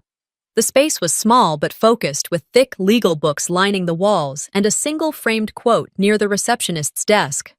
Facts do not cease to exist because they are ignored. That hit a little too close. Marla stepped out within a minute of my arrival. She was mid-40s, hair pulled into a low knot, no makeup, but sharp eyes that had the weight of someone who'd seen plenty and wasn't easily impressed. You must be Serene, she said, extending a hand. Come on back. I followed her into a private room with a glass-topped table and 2 chairs. No distractions, no fluff. I liked that. As I sat, she clicked her pen, poised and ready. Tell me everything. I did. For the next 20 minutes, I walked her through every beat of the past few days, finding my father on the porch, the erased family photos, the fake signature on the deed, the pill organizer collecting dust, the staged caregiving photos, the blocked communication, the bank statements, the whispers from Mildred, and the sick feeling growing in my gut. She didn't interrupt, didn't flinch, just scribbled notes and nodded when necessary. When I was done, she leaned back slightly and tapped the end of her pen against the table. You may not be the heir on paper right now, she said carefully, but legally, you have a window, if we move fast. I opened my bag and slid over the copies I had made, the notarized deed, the bank statement, a photo of the pillbox still full on a Saturday. She looked through them silently, flipping page after page. This isn't just moral failure, she finally said. This could be elder abuse, and criminal. Her words didn't shake me, they grounded me. Like finally hearing someone say out loud what I'd been screaming internally. What happens next? I asked. We need documentation, more of it, witnesses, a medical evaluation if possible, and a declaration from your father. That's going to be hard, I admitted. He's lucid, but he's hesitant. He still loves her, in his own way. Marla nodded. That's common. People mistake loyalty for protection.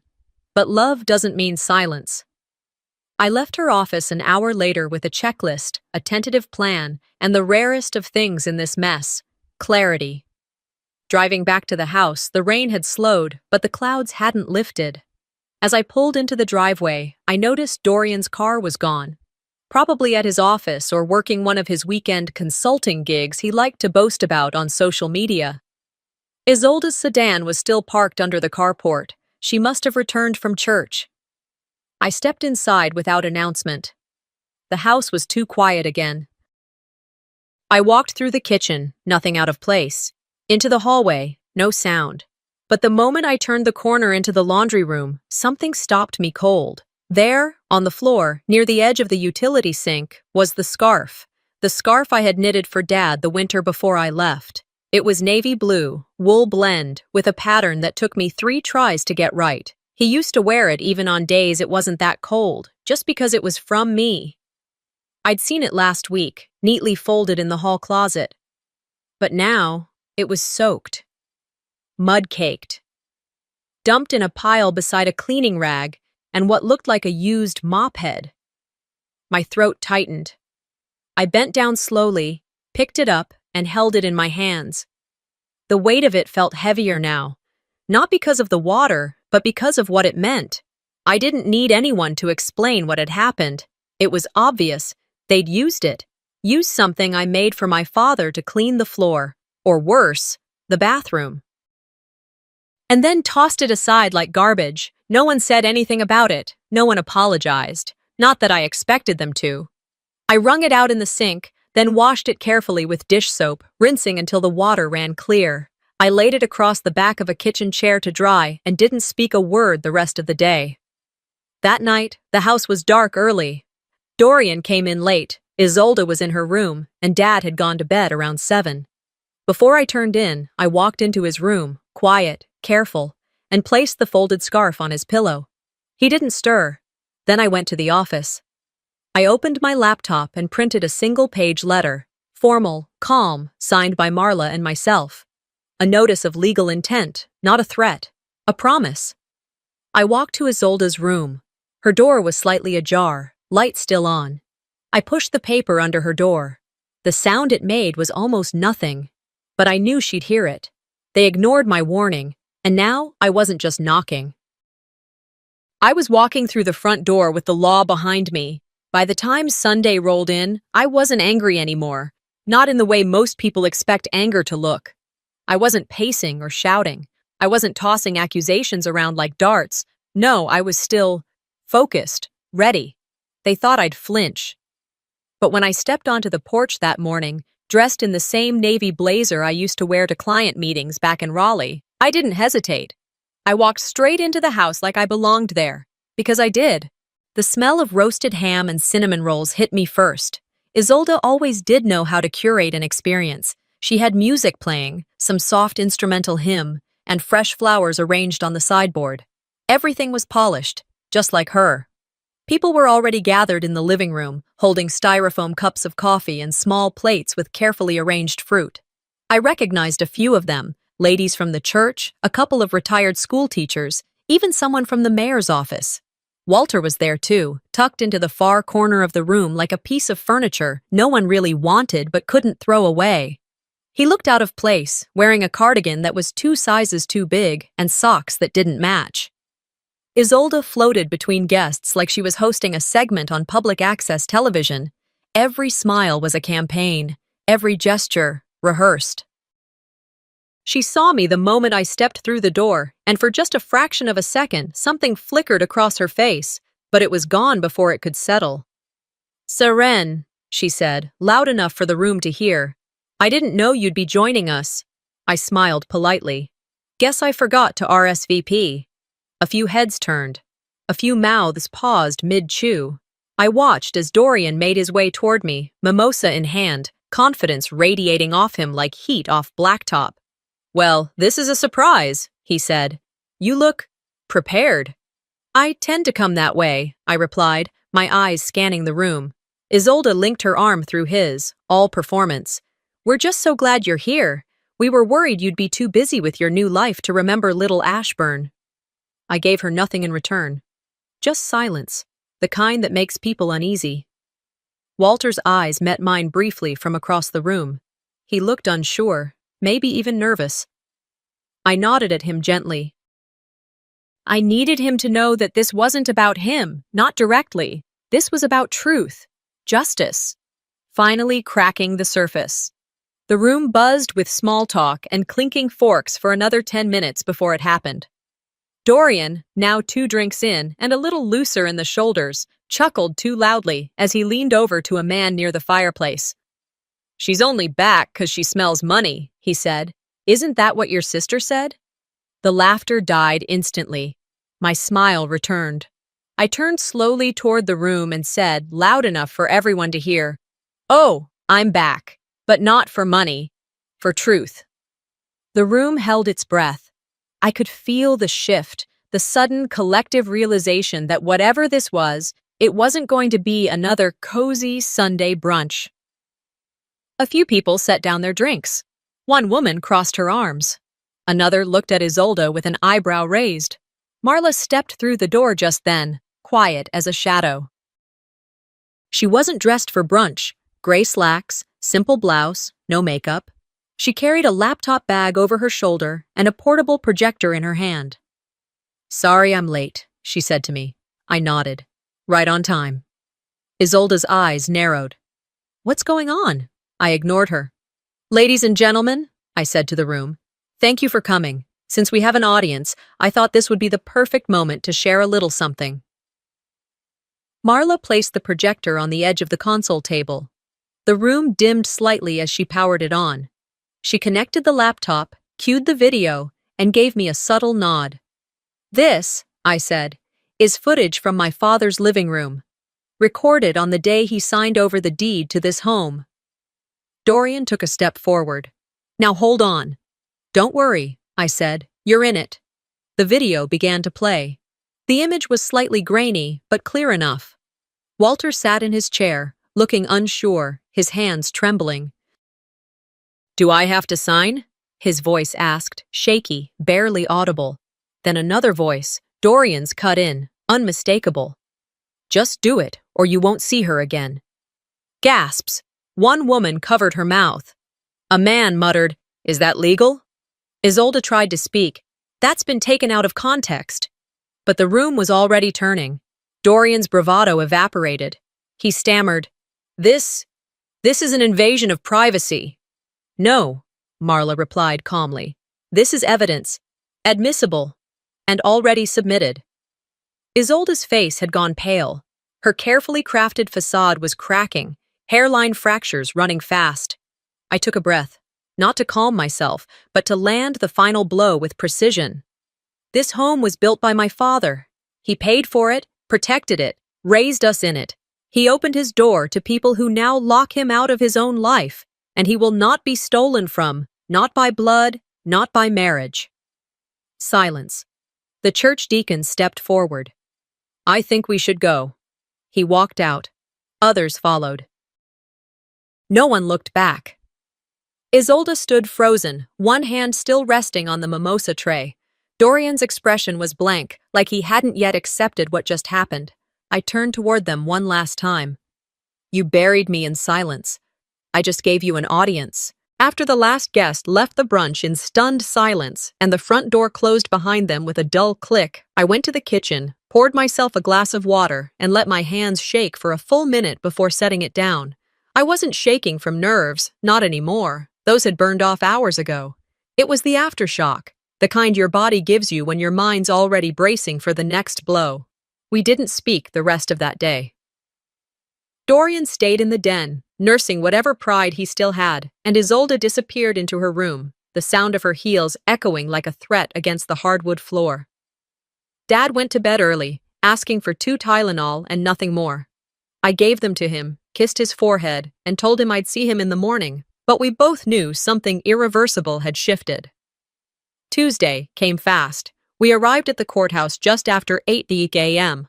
The air outside was cold enough to sting your fingers. I helped Dad out of the car. He insisted on wearing his old navy blazer, the one with the fraying cuffs and a pen mark on the inside pocket. Said it was the only one that still felt like his. I didn't argue. Marla met us at the entrance with a nod and a black folder clutched under one arm. She looked exactly how I needed her to look. Steady, unbothered, all business. No pearls, no performance. Inside, the Ashburn County Courthouse was quieter than I expected. Not many people.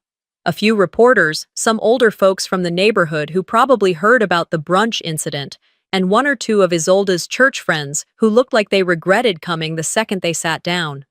Isolda and Dorian were already seated. She wore a cream-colored dress suit and that fake humility smile she reserved for judges and funerals. Dorian looked uncomfortable. He tugged at his tie twice before the judge even entered the room. The gavel didn't slam. The judge simply cleared her throat, adjusted her glasses, and said, "Let's begin." Marla stood.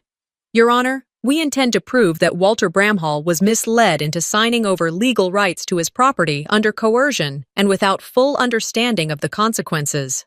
Furthermore, we believe financial misconduct was committed under the guise of elder care, and we have documentation, testimony, and audio-visual evidence to support that. The judge nodded slowly. Continue. First came the documents, the signed deed with Walter's shaky handwriting, the bank statements showing monthly withdrawals that had nothing to do with medical expenses or home care, and the pill logs I'd kept for the past week, showing gaps and inconsistencies. Then came Dr. Merrow's statement, pre-recorded due to scheduling conflict. She explained that Walter had been experiencing mild cognitive decline, but was still capable of basic decision-making, if properly informed. She had never been consulted about legal decisions, not once. And then the video played, the same one we had shown at brunch, but this time with clearer audio and Marla's annotations. Walter's voice, confused and pleading, Dorian's, sharp and commanding. Just do it, or you won't see her again. When it ended, the room didn't make a sound. The judge turned to Walter. Mr. Bramhall, do you understand why we're here today? He nodded slowly. Yes, ma'am. Do you feel you were pressured into signing those documents? He blinked. I thought if I didn't, I'd lose what little family I had left. That did it. The judge looked down at her papers, then back at the courtroom. This court does not take kindly to coercion disguised as caregiving.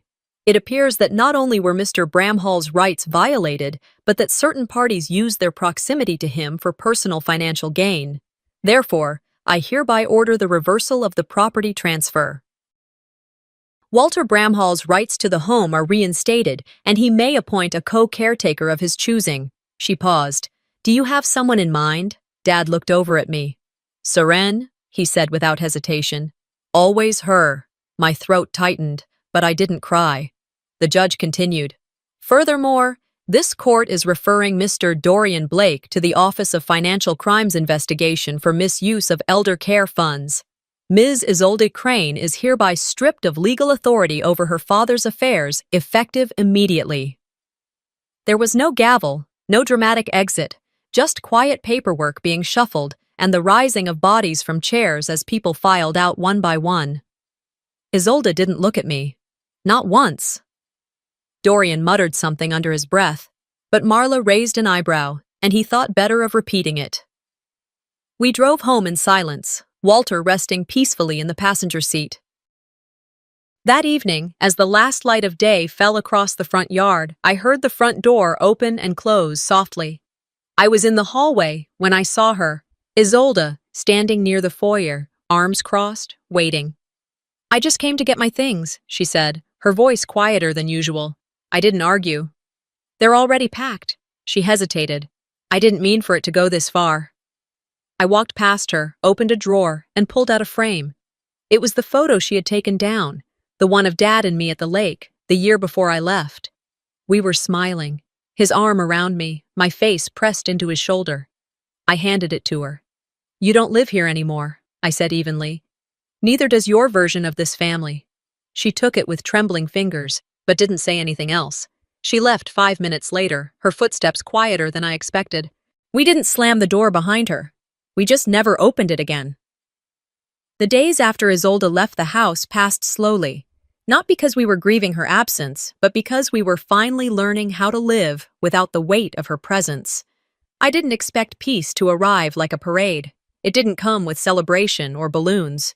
It came quietly, through the hum of the old heater kicking on in the mornings, the sound of Walter's slippers across the kitchen tile, and the smell of coffee that filled the hallway before either of us said a word. 3 weeks had gone by since the court hearing. Ashburn had started to dress itself for winter. The first snow came the day after Thanksgiving, just a soft dusting that melted by noon, but it was enough to remind us of the season we were entering and the ones we had survived. I repainted the front door myself, the same cherry red Dad used to touch up every few years, now dulled from neglect. It felt right to restore it with my own hands. The porch light stayed on every evening, and this time, not as a symbol of waiting for someone who would never return, but as a promise that no one would be left outside again. Every morning, I'd brew coffee before the sun fully lifted over the pine trees behind the house. Dad would sit on the porch with a wool blanket over his knees, the steam from his cup curling into the air as he quietly read a book or just stared into the yard like he was memorizing the piece. We didn't talk about Isolde. We didn't need to. The silence wasn't heavy anymore. It was shared. It was on a Tuesday, while reorganizing the hallway closet, that I found the notebook.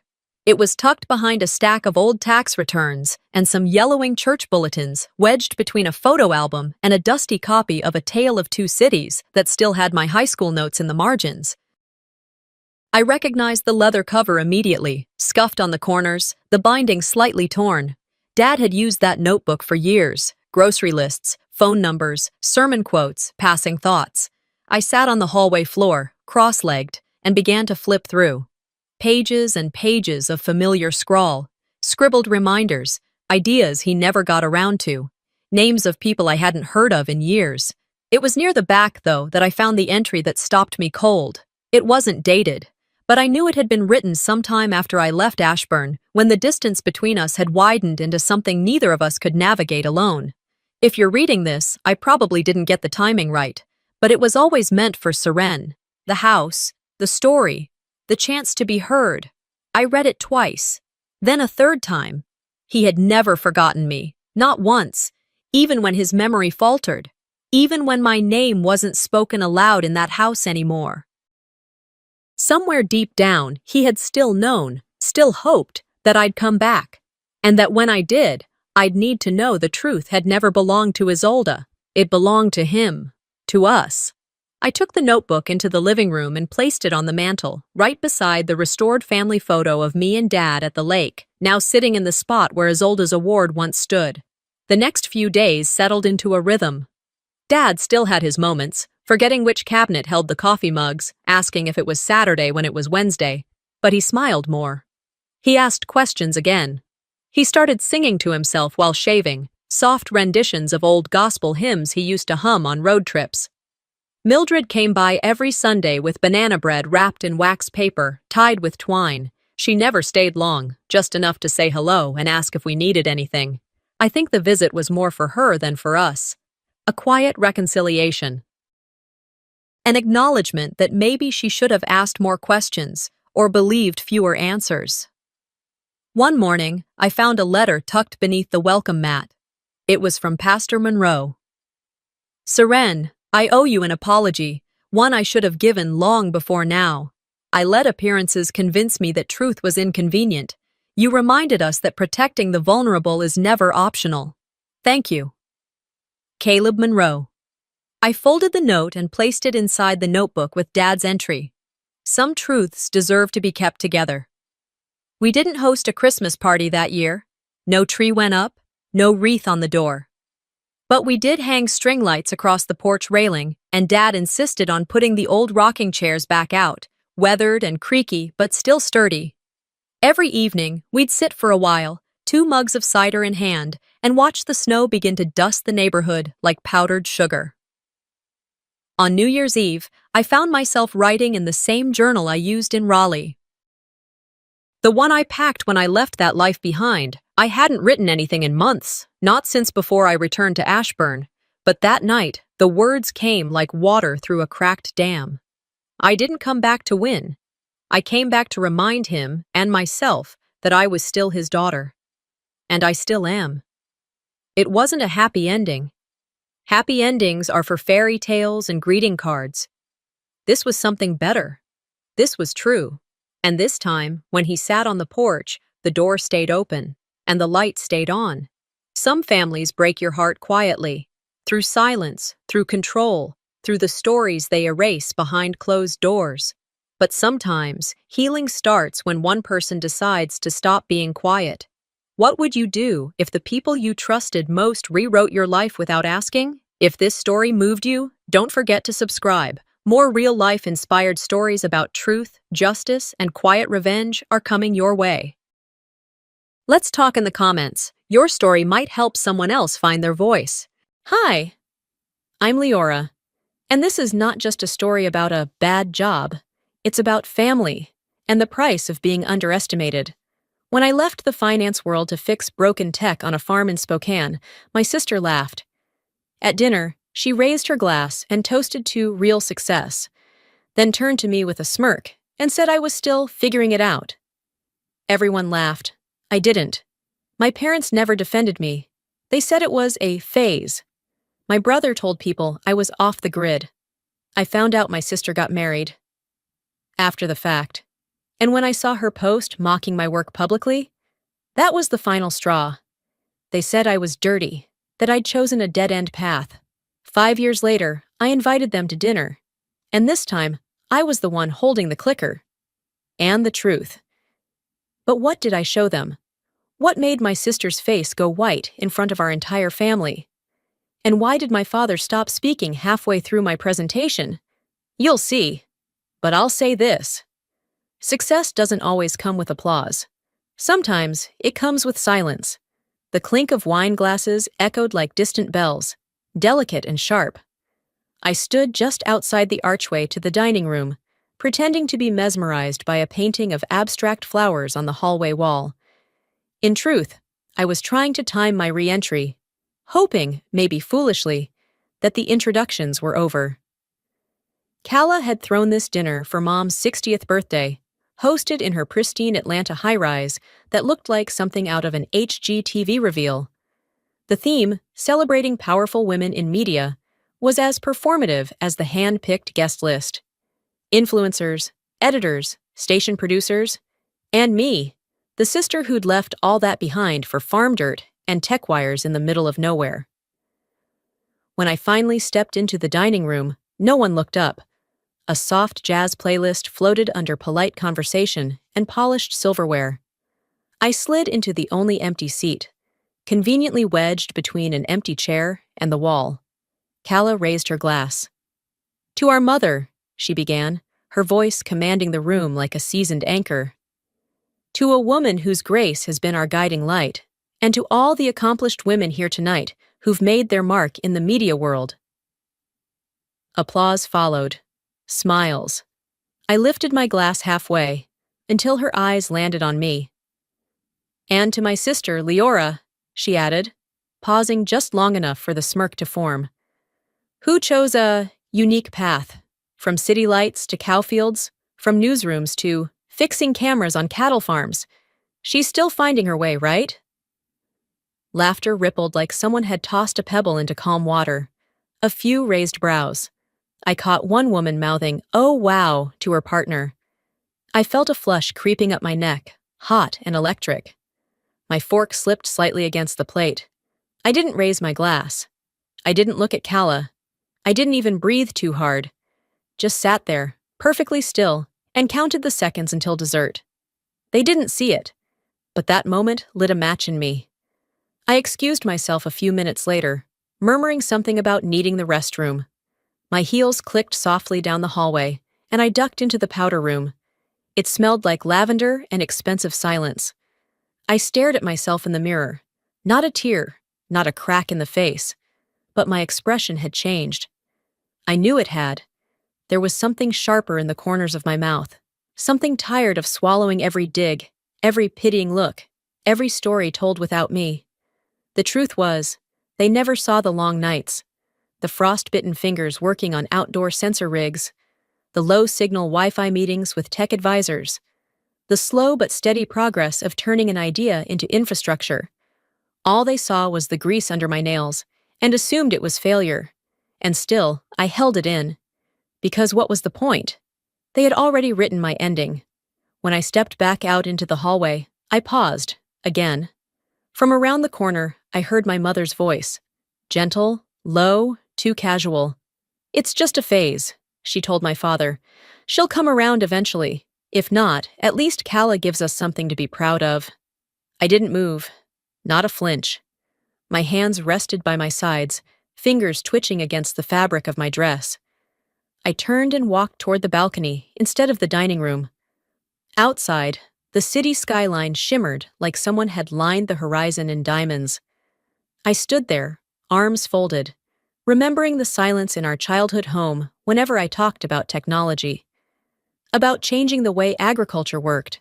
About building something that didn't have a polished logo or network slot yet, but would change everything. They never believed it. I was dirty. My sister made fun of my bad job. 5 years later, my net worth ranking silenced her. But not yet. Not tonight. I walked back into the dining room with my shoulders square and my mouth set in a quiet line. No one noticed. They were already deep into dessert, miniature lemon tarts and espresso shots in dainty cups. The laughter had shifted tones, smoother now, like nothing awkward had ever happened. Calla was retelling a story about a panel she'd hosted for CNN the previous month. Gideon leaned back in his chair, beaming like she'd just accepted a Nobel. Maris dabbed the corner of her mouth with a linen napkin and didn't so much as glance in my direction. I waited for someone, anyone, to acknowledge me. Nothing. I slid into my seat without a sound. The tart was still cold. I chewed it slowly, the citrus bite harsher than I remembered. Around me, silverware clinked. Conversations ebbed and flowed like I wasn't even there. Like I hadn't just been made a punchline 20 minutes ago. I could feel the heat crawling back into my face. But this time, it didn't burn. It calcified. After a few more minutes of enduring the performance, I leaned toward Calla and said quietly, "I've got an early flight tomorrow. I'll head out." She smiled. Too bright, too rehearsed. "Of course. Safe travels." No hug, no guilt. I walked out without looking back. It was after 10 p.m. when I reached the rental. A little craftsman tucked under oaks on a quiet street. The kind of place someone books for peace, not for parties. I slipped off my heels by the door, the silence inside pressing against my skin like humidity. I tossed my clutch on the side table, kicked off the urge to cry, and walked straight to the kitchen. 1 glass of water, 2 sips. Then I sat on the floor, back against the lower cabinets. I replayed everything. Not one word. Not even Theron, who'd always called me the weird genius of the family, with a kind smile and genuine interest in my work. He'd laughed with them too. Maybe not loudly, but silence is its own kind of volume. I opened the group chat on my phone. Sullivan's United. The name felt like a bad joke now. No message from anyone. Just a photo Calla had posted. Power dinner with powerful women, captioned with a sparkle emoji. I stared at it until the screen dimmed. That was the moment it sank in, fully, finally. This wasn't accidental neglect. It was quiet, collective agreement. I'd been written out of the story. My phone buzzed. Aunt Rhea. I hesitated. She hadn't been at dinner, hadn't texted in months. I answered anyway. "Hey, sweetie," she said, voice soft, like she'd been waiting all day to say something, but didn't know how. "I heard Calla's dinner was tonight?" It was. A pause. "I didn't go. Honestly, I figured it'd just be more Calla."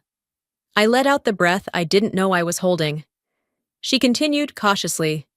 "Your mom told me not to worry about you. Said you were still playing with those tech toys, that you'd find your way back eventually." My fingers clenched around the phone. "I see," I said flatly. "Honey, I didn't say I believed her." "I know." We hung up a few minutes later. She tried to end on a warm note, but it didn't land. I stood up and walked to the small desk by the window. My laptop blinked to life. On the desktop were 4 folders: Farmlands Beta, Investor Report, Q3, Pitch Deck, Series B, and 1 folder in bold red font, Receipts. I clicked it open, screenshots, voicemails, emails I'd archived over the years, not out of pettiness, but pattern recognition. There was always a pattern, and I had stopped making excuses for it. Out the window, I could see a sliver of moon above the trees. Cold and distant. Familiar. That night didn't break me, but it did something better. It drew the line, and I never let them cross it again. The folder marked Receipts was still open on my screen when I stood up to refill my glass. I didn't need to reread any of it. I knew every screenshot by heart. I just wanted to feel the weight of them again, the truth I had carried alone. As I leaned against the counter, sipping water, my mind drifted, uninvited, 5 years back. Boston. I was 29, working at a mid-tier finance firm on Boylston Street, trying to make sense of spreadsheets and pitch decks that felt like someone else's skin. The numbers never lied, but they sure didn't thrill me either. Every Sunday night, I'd call home, part habit, part duty. That particular night, I was standing by the window of my studio, watching rain smear down the glass, when I said it. Dad, I think I'm going to move out west. Spokane. There's a space opening up in an old grain building. I want to convert it into a test lab for this agritech concept I've been working on. Silence. Then a short laugh. Not the amused kind, the dismissive kind. Oh, so now you think you're Steve Jobs in overalls? He said, the sarcasm sharp. It's not about being anyone, I replied. It's about doing something that matters. You have a stable job, a path, and now you want to chase dirt and gadgets in the middle of nowhere? I'm not chasing anything. I'm building something. You always were good at pretending. That was the beginning of the cut. A week later, I flew down to see them in person. I thought maybe, just maybe, they'd see it differently, face to face. We sat at the dinner table. Mom had made her famous garlic roast. Gideon folded his napkin once, then again. If you walk out that door, he said, don't come crawling back for help. No checks, no rescue plan, no temporary loans. I didn't answer right away. I looked to Maris. Her hand found mine under the table, for a second. Then she pulled it away and busied herself with pouring more wine. That silence hurt more than his words. I left 2 days later, with 2 suitcases, a used MacBook, and a heart so heavy it felt like lead. Nobody came to the airport. Nobody called the next day.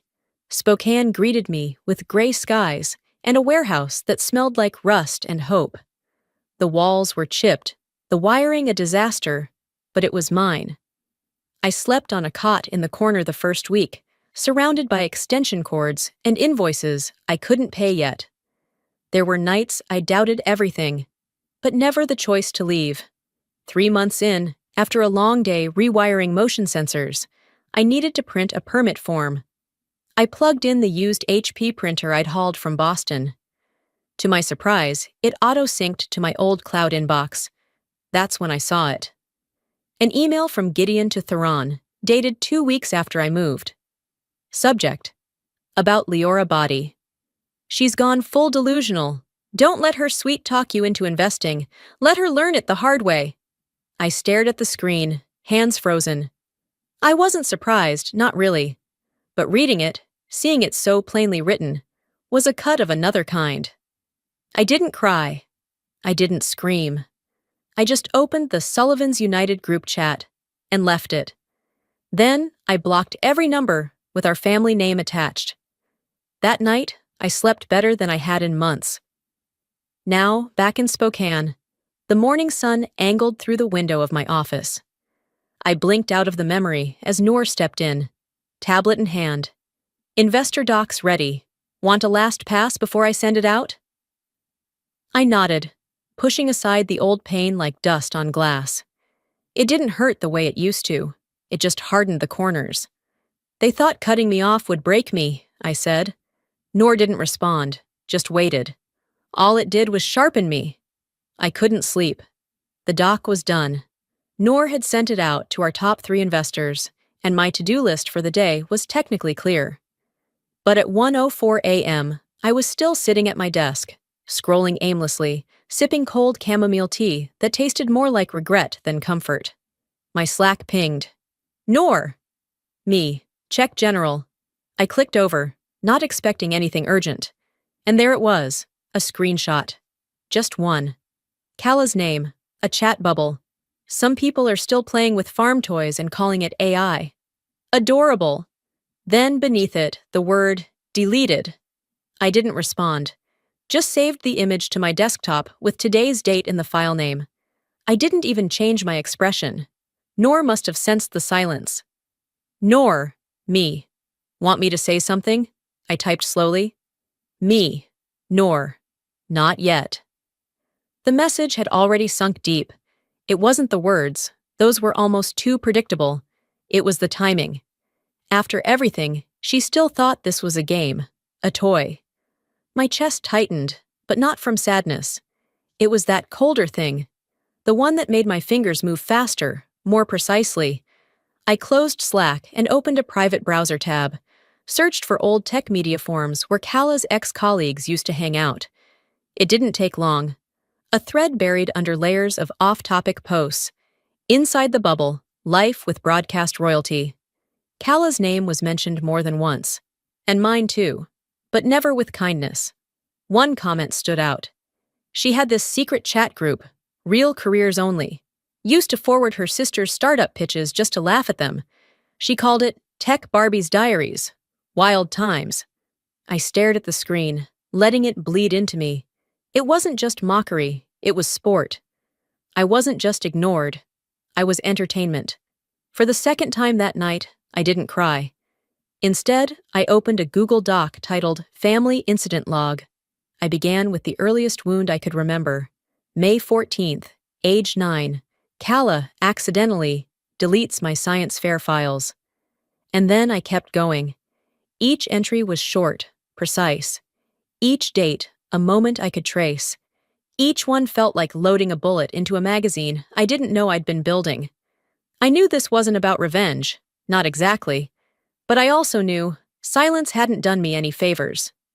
I whispered to the quiet room, "You really think I haven't been watching too?" My voice barely echoed. I minimized the log and opened a new browser tab. Gmail. 2. Family group email. Subject, Family Weekend. Travel arrangements provided, Edie. Hi all, I'd love to invite you to a family gathering. Location, Santa Barbara, California. Dates. Redacted. Transportation and accommodations will be fully arranged. There's something I'd like to show you. See you soon, Leora. No flourish. No guilt. Just a time, a place, and an open door they could walk through. If they dared. I hit send. Then sat back and stared out the window. The sky was a deep velvet, stars fading behind a stretch of high clouds. They used to think I was the one hiding behind screens. This time, I'd be the one controlling what they saw.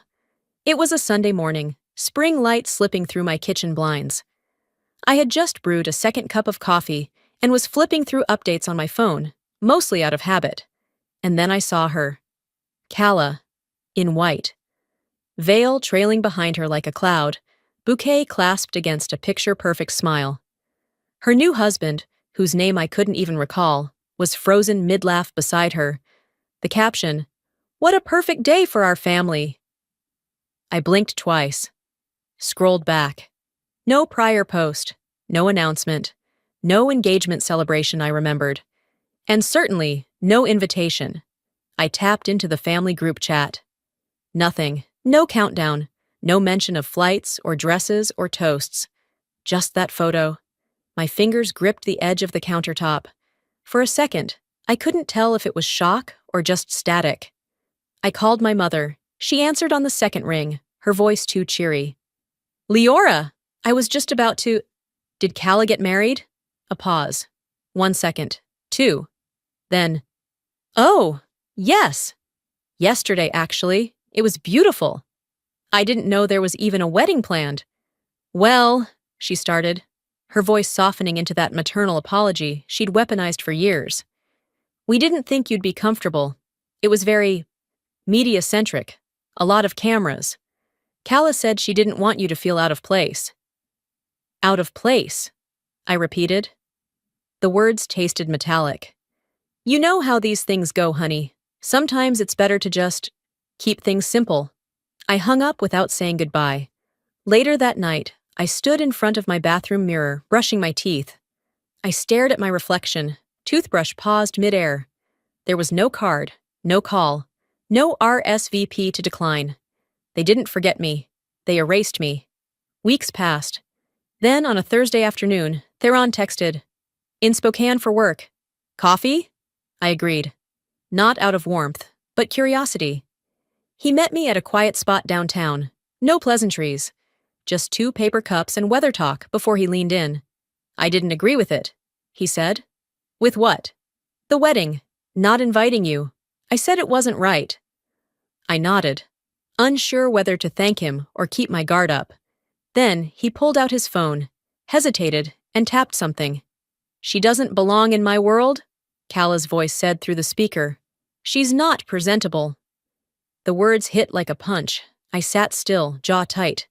Theron turned off the audio. I saved it. I don't know why, but I thought you had a right to hear it. I swallowed once, then said, "Thank you for not deleting that." He didn't respond. We parted ways without hugging. That night, I updated the family incident log. March 22nd. Wedding. Excluded. Voice memo. Not presentable. Then I opened a new message window and typed a text to Kala. Just so you know, I heard what you said. One day, you'll wish you had invited me. I hit send. No reply came. And honestly, I didn't expect one. Warnings aren't for the ones who listen. They're for the ones who think they're safe. The buzz of Noor's footsteps rushing down the hallway was always a signal. Something had happened. But this time, when she pushed the glass door open to my office without knocking, her face said more than urgency. It said war. "You need to see this," she said, tablet in hand. She tagged us. I took it, not asking who she was. I already knew. There it was. Kala Sullivan, verified. There's a fine line between tech innovation and tech cosplay. Some folks are out here pretending with their farm cameras. Hashtags. Yakju reality check. Respect the grind. Media realism. And beneath that, our platform tagged. Our investors tagged. A punch to the throat in public format. I scrolled through the comments, laugh reacts, applause emojis, a few corporate peers chiming in with thinly veiled shade of their own. It was going semi-viral in our space. Fast. Noor stood in front of my desk, arms crossed.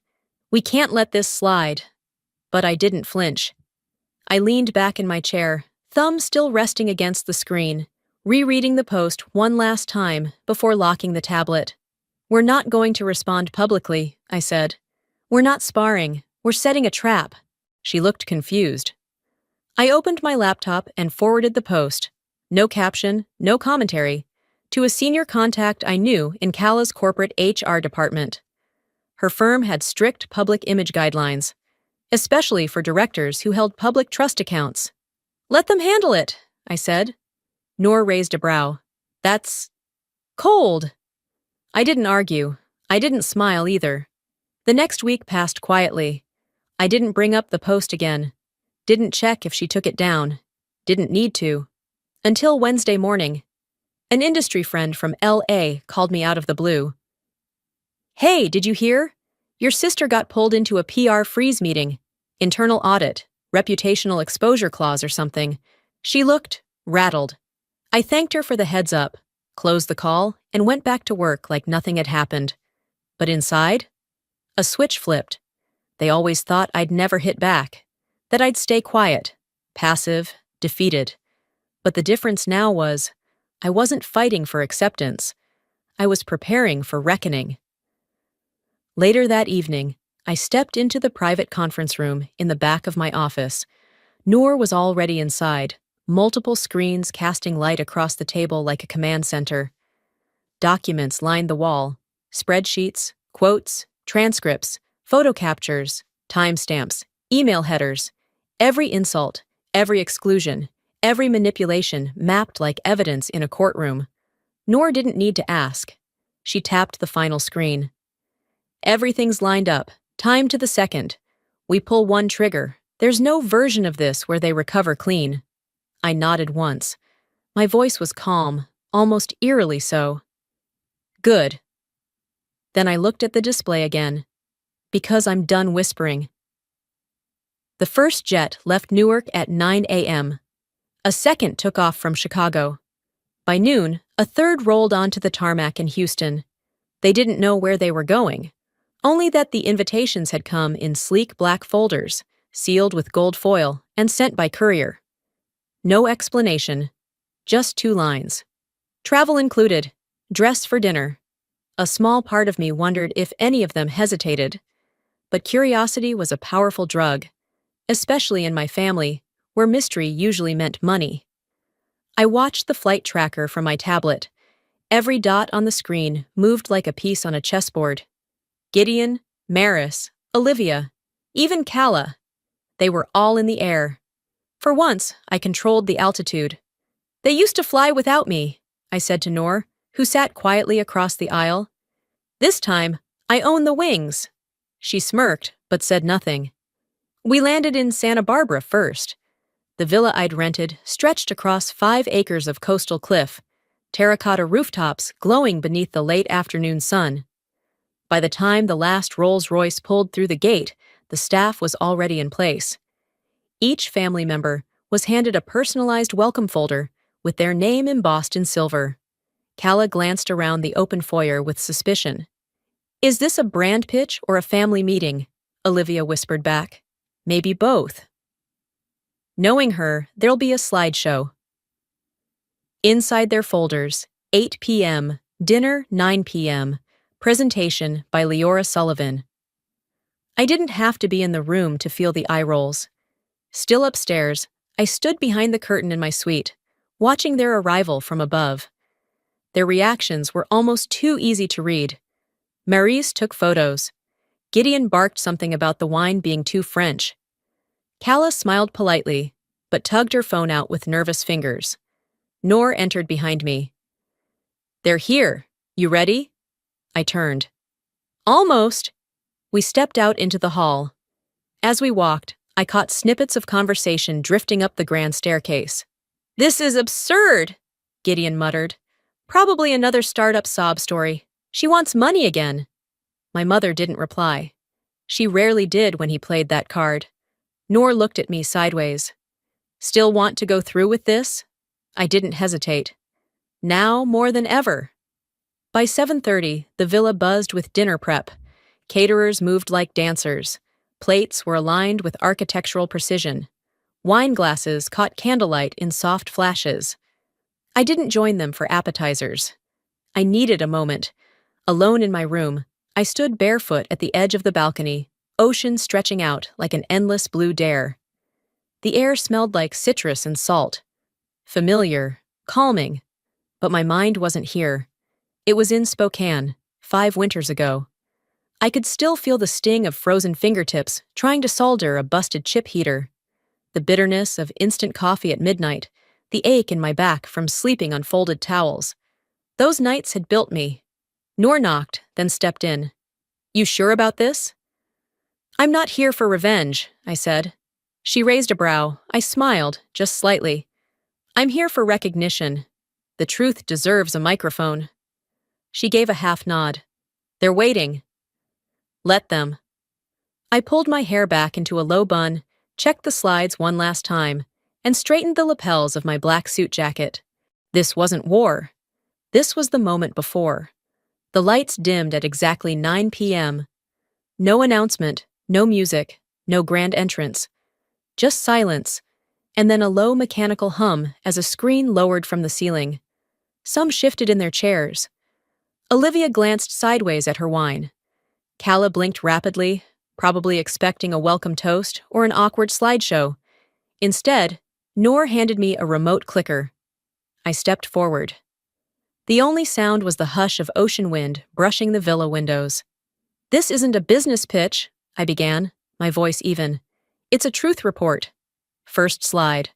A grainy photo of me in the Spokane warehouse, bundled in layers, soldering boards next to a rusted space heater.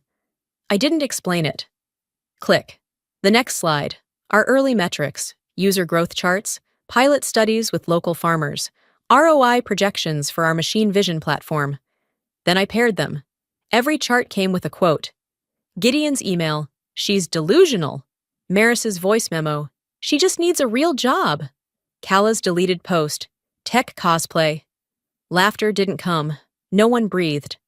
I kept going. A shot of our Farmlands prototype at its first field test. Beside it, a text from Olivia in the family group chat.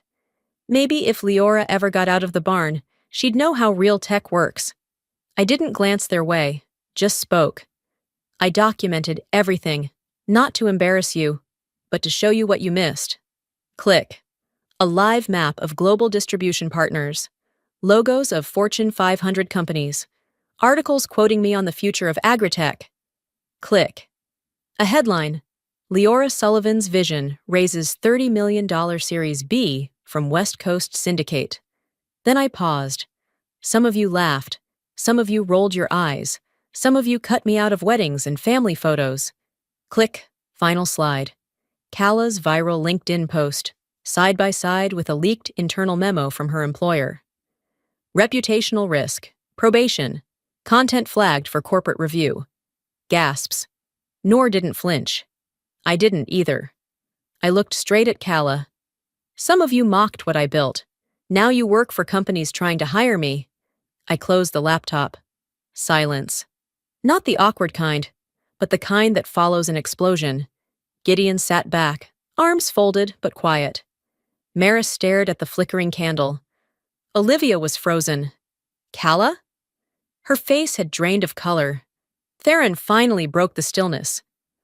Why didn't you tell us? I met his eyes. I did. You just talked louder. That landed like a slap. Even Olivia winced. No one moved. No one reached for dessert. In that moment, I didn't feel triumphant. I felt clear. I hadn't needed applause. I hadn't even needed apology. I just needed them to know. What they ignored wasn't invisible. And what they dismissed didn't disappear. It grew. The morning light spilled into the dining hall, warm and golden, as if nothing had happened the night before. But everything had.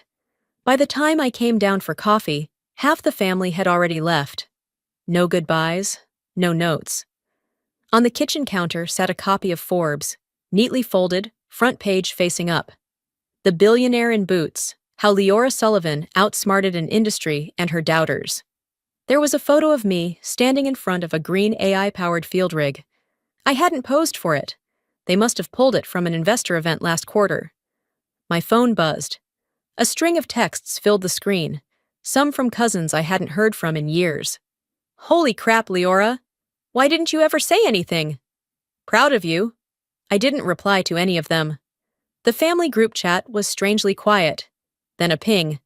Kala. PR asks that no one comment on Leora's story publicly. Thank you, and that was it. No apology, just corporate cleanup. Typical. By 10:15, I'd packed my things. While I zipped the final bag shut, there was a knock on my door. Maris stood there, her cardigan slightly misaligned, hair less perfect than usual. She didn't step inside, just looked at me for a long second before speaking. You deserved better, she said softly. I'm sorry I didn't see it then.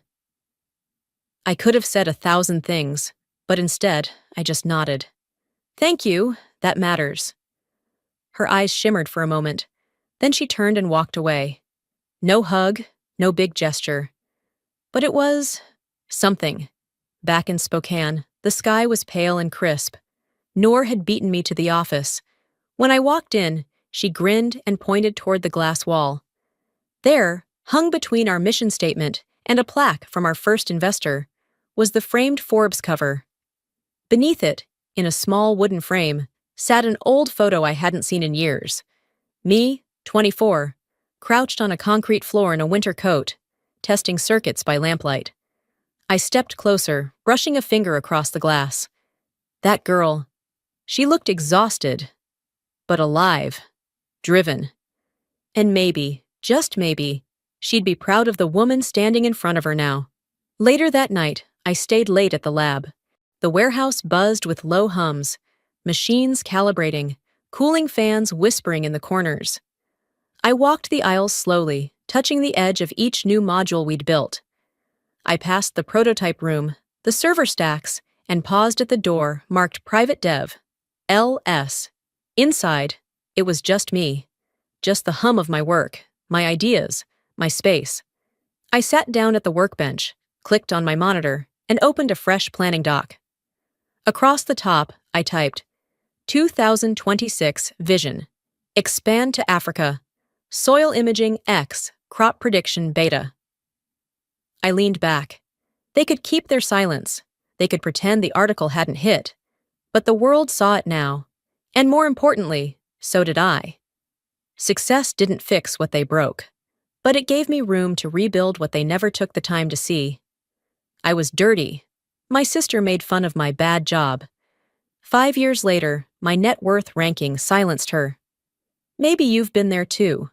Maybe you've had to sit quietly while people who were supposed to love you laughed at you, dismissed you, labeled you. Maybe you've walked away from comfort, family, approval, tradition, just to build something that felt right, even when no one clapped for you. If that's you, I want you to hear me when I say, your worth doesn't expire just because they couldn't see it. Not everyone gets a front row seat to your becoming, and that's okay. You're not building for applause, you're building for impact. What they call crazy, dirty, or a waste of time today might just be tomorrow's revolution. Don't hand the pen to people who never bothered to read your story. Now I'd love to hear from you. Have you ever been underestimated or overlooked by your own family? What did that feel like, and how did you rise above it? Drop your story in the comments or simply type 1 if this hit home for you. And hey, tell me where you're watching from. I love knowing where this little corner of the internet reaches. If this story moved you, helped you reflect, or gave you strength to keep going, hit that subscribe button and turn on the bell icon so you don't miss the next story. There's more where this came from. Real voices, real lessons, and yes, real healing. Thanks for being here. You matter more than you know.